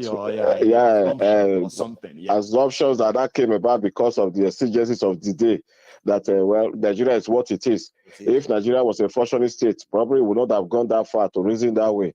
But all the same, I still take a stand that our traditional rulers should do better than, because at the time that they have a little respect. Because when the country begins to boil, when the country begins, all those traditional, like in Italy, they used to have this respect for monarchy. In Italy, remember that now there's no monarchy in Italy. no kings, nothing in Italy. All their palaces were turned to museum. That's right. Italy used to have kings. They used to have kings, not just in Rome. Like all the cities to reign. Yeah, parents. Yeah, not just in Roma. They had prince. They have kings in Italy, in Turin. They have in other places, even Milan. But all the palaces, because of the revolution, all the palaces were now dismantled, and so we're now turned to museum. And now they are now historical relics. They were all driven exile. All the princes, all the kings, they were all exiled. You understand me? All the properties were seized, and it will come to a time. It will come to a time that that is what Nigeria will turn to. Probably there the kings and these they will know that that there's no glory in hell. Thank you so much. I appreciate this. Okay, and hopefully we will kind of speak again. Okay, you have no problem, sir. Thank you. Yeah, thank you, sir. So I think we should draw the curtains now. I know we still have like let me see. I still have like about 10 minutes. Okay, I would take call, but okay, let me take this. I think this is Cecilia, if I am not wrong. And she will be my last caller. Yes. Is that you, Celia? Yes, sir. It's me. Good morning, sir. You. Good morning. How are you this morning, ma'am? I am wonderful. Thank you, sir. And I would like to start by saying the other day you called, the other day I called, the day you really gave a voice for me, and you just changed my life, by talking about my YouTube channel, and everything just turned around, and I was like, it's high time for me to start doing a better job on the channel. I am still working on it. Yes, sir. So that day I actually called to make a correction, or how do I put it, apology for the other time I was talking about the borehole project, because I know that there are times that when you talk on the channel and maybe you said something that you needed to take it back. I have heard you said I take it back. And then yesterday I was not I've been trying to make calls, and I remember you said calling with a direct line is cheating or something. So I try my best, and I just put your number on WhatsApp so I can do it the right way. And so we move forward. So yes, sir. So I really wanted to say, that I'm sorry, because the point I was trying to make that day, because if you ask me today, where the 5 boreholes you made for communities, I do not have 5 boreholes to show you I made for communities. I have ongoing, and I don't really want to. I realize that I shouldn't be talking about certain things and saying it as they are on social media. That's another lesson I'm learning. So, but I have project and stuff going on, and of which, from 2 years back, the borehole, when we started, the borehole was, I'm saying also the aspect of the price, because I talked about it, was not up to $1 million, but as at now, the one for this year, so we're talking about the borehole, the price for this year is about $2 million. So we were shocked, because there was one in Ecom, because the people have a terrible water supply. They fetch water from a very deep hole, and it's looking like Kunu. So, and yesterday when you showed some people in Bauchi State with the water they're drinking and everything, brought everything back to me. If God give me opportunity, yes, sir, I really desire, if I can make borehole for everywhere in the world. So the thing is my heart.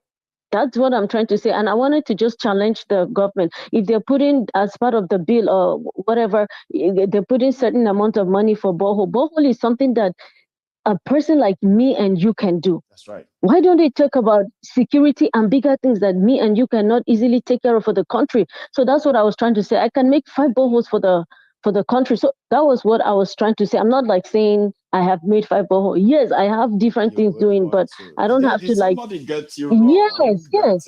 They probably took you on that or something. What happened? Because I seems to be hearing this for the first time, like it's an issue.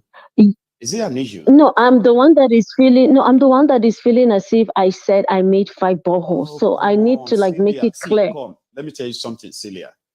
If you want to really, really, really enjoy expressing yourself, how you feel, you must learn not to give a fuck all. Like, as we say in Scotland, okay? Like, listen, if you say something, for example, that you feel like, oh, I probably have mixed her up. If you have the chance next time, do not dwell on it, because you will be surprised that not many will even notice. You get that? Because there is little time you would have when you spend the time with the kids, and you are a lady that I believe yours is going to be probably double. I'm a man, like I know what it is like to have kids in the house. Okay, so if you then choose that you want to have some time to speak on issues, and then you want people to see out the real you, the original you. Okay, you should never, for no reason, have a place for apology of the way you speak or what you talk about. Do you understand? People will milk it. Okay. They're going to get through you. They're going to get through your skin. Okay. The moment you begin to have that that place of, I will just apologize. Oh, I have apologized now. You will never, by any means, make your trolls happy. They will enter you until you will no longer feel comfortable to grab that your phone and turn on the camera. Don't let that happen to you. Okay. So because I could not sleep that night. Yeah. Except somebody raises something from what you said, all right? And in most cases, all right, in most cases, you shouldn't always want to answer everybody, okay? I am saying this to you. Okay. I'm saying this to you like I'm speaking to Celia, who is going to be one of the biggest and the biggest YouTuber that we are going to see soon. Oh my God. All right. Now that's the Celia I'm kind of speaking to right now. Not Celia, who is a member of the Temple of Truth. Okay, it's a different ball game. You're meant to put your face out there. All right. So when you say things, if you are saying them and quickly you remember that, oh, I shouldn't say that, just quickly go on it and say, oh, I'm so sorry, that wasn't what I meant. Okay. So what I'm actually trying to say there is say it and move on. Because people can take advantage of that. And as somebody who is just about to really, really do this, they can make you not to do it. I've been there. Okay. I have been there. Wow. I did not just suddenly become somebody who will say, I don't care. Where with you? And speak the way I speak, okay, the way I talk. I didn't just kind of be that person. It was because I had to let people know that this is me. If you don't like the way I talk, if you don't like how I talk, there's no point in you saying you like me. What are you liking about me then? Or why do you have to like me when you don't like the way I talk? You don't like what I talk about. Or you're telling me you like me, so I should change the way I do things so that you can go to hell. So once you begin to kind of make people see this is you, all right, it helps a lot. That's the first battle you have to fight, or else you will make 1, 2, 3 videos and you will run away. They will make you run away. Yes, sir. Okay. Okay. And the other, no matter how much you feel about it, don't ever apologize and repeat it when nobody pointed them out. Okay. Don't. Okay. Yeah. Thank you. So, and the other one is to say a big thank you. I've been putting it on the chat for everyone that subscribed. I'm so grateful. And then the last thing I will talk about quickly, I know we need to go, is about the Kaduna children that were freed. There's something I picked from that girl. The little girl that was interviewed, I could tell she was sharp. Because even as a teacher back in Nigeria, and even when I was in church, they look for people like me when I was a little girl to talk on behalf of a class or something, because they look for the child that is sharp. So when the girl was talking, I'm like, how comes this girl? The way she talk, it's like she practiced. They must have done her no mistake. They must have prepped, because and the other question I'm asking myself was, I said, is it that girl? Those girls who are speaking to Sonny in Hausa and all that, yeah? Is that the one you were? Yeah, the one that was telling them, the one that they said how many of them were taken. She gave the number. She said, but one did not come back, and which is a teacher. I was like, the way this girl was talking and how clean their clothes were. I said the day that the news broke out of when you were younger too, where they will actually pick you and say, "Oh, Celia's mouth is very sharp. She's very sharp. Let her speak." Right? Yeah, so this one that can represent. Let her be the one to talk. Okay, go on. Mhm. And then they will also, if they want someone that will do poem or memory verse, whatever for the class, it's something like, anyway, that is so. But that girl, look at their clothes. The day they brought out the news of their release, I want to believe that was not when they were released, because is it when they were in the bush that they want to take their measurements? It took them time to take their measurements and everything for them to look good before they can even wear all those clothes and come out, and they'll be like, they now presented it to us. These people have been released. And then Kaduna State Governor, I have an issue with that guy, because we thought he was doing something a little bit different from El-Rufai in some ways, we that are from South Kaduna, he's doing some things little for even Christians, small like that. Yeah. But the point I want to make is, I mean, he's trying to make people in Kaduna he's trying to distance himself from all these terrorist ideologies and of that of El-Rufai. Okay, so he started making the Christians in southern Kaduna and even other tribes and what have you in Kaduna. He started bringing them back. He started showing to them that, oh yeah, we will do your road now. Or we will fix your schools, okay? Yes. I will make sure the money, and he's giving money towards that. I'll give that to him, okay? But they are playing politics with the life of children. I'm not happy with that. Anyway, children, their bloods are in their hands. They need to let their spirit run after them in their dreams. When they enter house, let their spirit run after them. They will never have peace, all these people. Why? Look at what how can you use a child for a child that has been terrorized, and then they will use those children to say that they look sharp, they look clinical. What they've went through, does that erase it from their brain? I know. Does that erase what they went through in their brain? And the children, child is child. The thing will come out one day. It will come out because the children are saying it. And the way this man was talking, that the numbers, the figures they were giving is not what concerned him initially, blah, blah, blah. Why didn't he say it? All this while that they've been saying 200 and something, why didn't he correct it until now? And when election comes, we have problems, Sha. These people that are taking us for a ride is the same people we vote for. And until we talk to ourselves, we have a problem. We know that. Yes, sir. It's just that a lot of people just have to know that the only way we can be out of this nonsense is to stop doing same thing again and again and expect a different result. Because if that should be the case, that means that our problem is not just problem, it's a mental problem. And that is more serious. Yeah, and my last question to you is, please, I would love to have your permission. When is the right time? I would like to advertise the Yoruba Union, the August meeting that's coming. I need to give it a Sorosoke on my YouTube channel, because I have so many. Most of my viewers are here in America, so I need to do a huge Sorosoke right there on the. Oh my goodness! I need to go and look. Where will I get my Yoruba attire so that I will dance sumo today. I'm preparing to order mine. I'm meeting with the leadership of the union this weekend. Okay.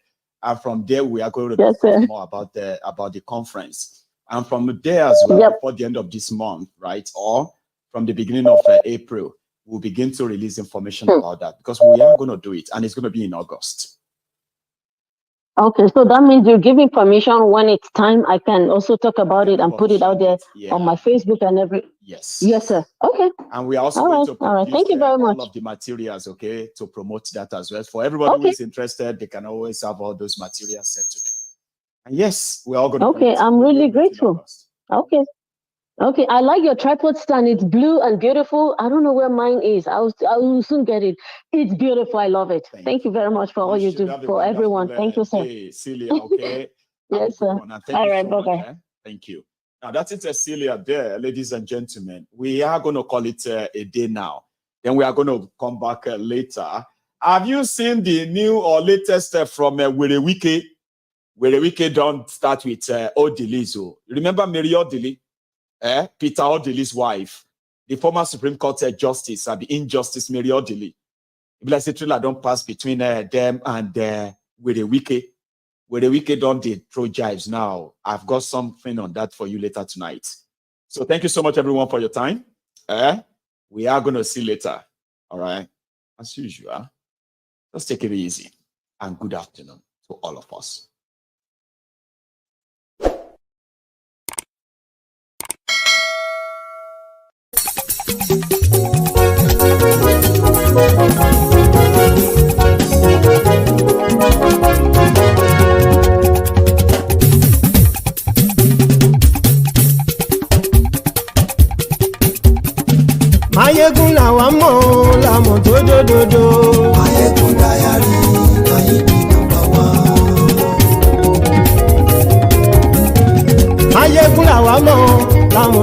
dòdò.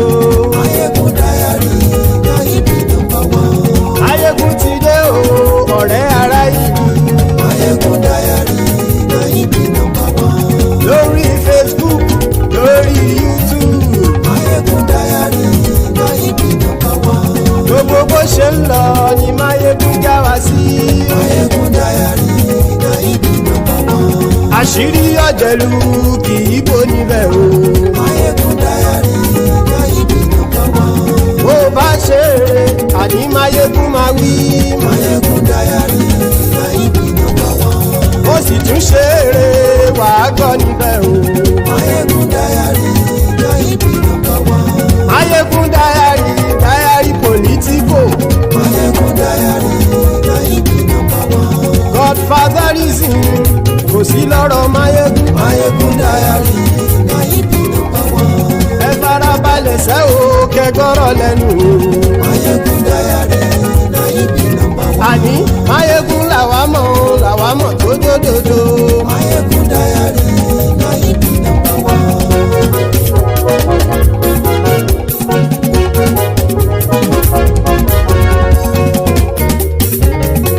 Àní ẹ̀sùn ràkì. Maiyegun ti dé. Maiyegun ti dé. Ọ̀jẹ̀lú ẹ̀sùn ràkì. Maiyegun ti dé. Àní ẹ̀sùn ràkì. Maiyegun ti dé. Lórí Facebook. Maiyegun ti dé. Àní ẹ̀sùn ràkì. Maiyegun ti dé. Lórí YouTube. Maiyegun ti dé. Àní ẹ̀sùn ràkì. Maiyegun ti dé. Bọ́ bàbá gbé wúrẹ́. Maiyegun máa wí. Àní ẹ̀sùn ràkì. Maiyegun ti dé. Ijó ìgbádìyẹ. Maiyegun máa wí. Àní ẹ̀sùn ràkì. Maiyegun ti dé. Bí pẹ̀sìdó bá rúfin o. Maiyegun máa wí. Àní ẹ̀sùn ràkì. Maiyegun ti dé. Bí gómìnà kówó jẹ. Maiyegun máa wí. Àní ẹ̀sùn ràkì. Maiyegun ti dé. Ọlọ́pàá tí ń darí bá. Maiyegun máa wí. Àní ẹ̀sùn ràkì.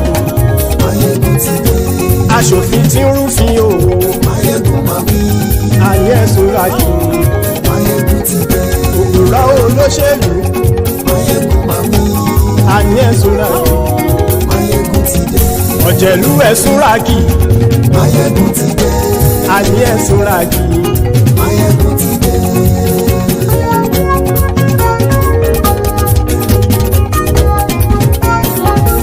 Maiyegun ti dé. Gbogbo ọ̀jẹ̀lú ẹ̀sùn ràkì. Maiyegun ti dé. Gbogbo ọ̀jẹ̀lú ẹ̀sùn ràkì. Ṣùgbọ́n ní bá ti ṣe èyí tó yẹ kí wọ́n ṣe, ọmọ bá dèrò ní fi wọ́n níran o. Maiyegun ti dé. Gbogbo ọ̀jẹ̀lú ẹ̀sùn ràkì. Maiyegun ti dé. Gbogbo ọ̀jẹ̀lú ẹ̀sùn ràkì. Ṣùgbọ́n ní bá ti ṣe èyí tó yẹ kí wọ́n ṣe, ọmọ bá dèrò ní fi wọ́n níran. Wọ́n fowó bẹ́ẹ̀ o. Maiyegun ó sọ pé wọ́n ò fẹ́ bẹ̀. Wọ́n fowó bẹ́ẹ̀. Maiyegun ó sọ pé wọ́n ò fẹ́ bẹ̀. Oníkan ṣáàtì ṣe èyí tó yẹ kí wọ́n ṣe fáwọn ará ìlú tó gbé wọn débẹ̀ o. Maiyegun ti dé. Gbogbo ọ̀jẹ̀lú ẹ̀sùn ràkì. Maiyegun ti dé. Gbogbo ọ̀jẹ̀lú ẹ̀sùn ràkì. Ṣùgbọ́n ní bá ti ṣe yìí tó yẹ kí wọ́n ṣe, ọmọ bá dẹ́rọ̀ ò ní fi wọ́n níran. Kì máa yí ṣe eré, ọ̀rọ̀ yìí kì í ṣe ẹ̀fẹ̀. Kì máa yí ṣe eré, ọ̀rọ̀ yìí kì í ṣe ẹ̀fẹ̀. Ẹni bá ti lè lẹ́bọ̀ lẹ́rù o, ọmọ bá dèrò kàṣàyè tú wọn síta. Maiyegun ti dé. Gbogbo ọ̀jẹ̀lú ẹ̀sùn ràkì. Maiyegun ti dé. Gbogbo ọ̀jẹ̀lú ẹ̀sùn ràkì. Ṣùgbọ́n ní bá ti ṣe yìí tó yẹ kí wọ́n ṣe, ọmọ bá dẹ́rọ̀ ò ní fi wọ́n níran. Tẹnitẹni ọmọ Maiyegun ọ̀rẹ́ ara ìlú mọ̀mọ́ ni mo fọlọ́run ṣọ́ ẹ̀ bá kìlẹ́bù. lóòótọ́ olódodo ìlú ọ̀tá ìlú mọ̀mọ́ ni ìwọ ṣá máa ṣọ́ra kò sì mọ́ bẹ̀rù bọ́tà ń lè rí bóníṣègùn lé káwọn mọ̀mọ́ fi ṣera wọn ni ó ti dẹrùn tí wọn ò gbọ́dọ̀ sì mọ́ bẹ̀. èèpo ọ̀bọ lọmọ bá dérò tàjẹ́ ò gbọ́dọ̀ jẹ́ ó ti dọba lórí àbínú ẹni kò sì mọ́ bùyà àìsíwọ́lu ní ẹnìkẹ́ ìgbódì ẹyin lábàrá o ó kó ẹni tó bá dán wò á kàmù Maiyegun ti dé gbogbo ọ̀jẹ̀lúwẹ̀ túnra kì Maiyegun ti dé gbogbo ọ̀jẹ̀lúwẹ̀ túnra kì o ẹni bá ti ṣe yìí tó yẹ kí wọ́n ṣe ọmọ bá dèrò òní fi wọ́n níran o. Maiyegun ti dé gbogbo ọ̀jẹ̀lúwẹ̀ túnra kì Maiyegun ti dé gbogbo ọ̀jẹ̀lúwẹ̀ túnra kì ṣùgbọ́n ní bá ti ṣe yìí tó yẹ kí wọ́n ṣe ọmọ bá dẹ̀rọ̀ òní fi wọ́n níran.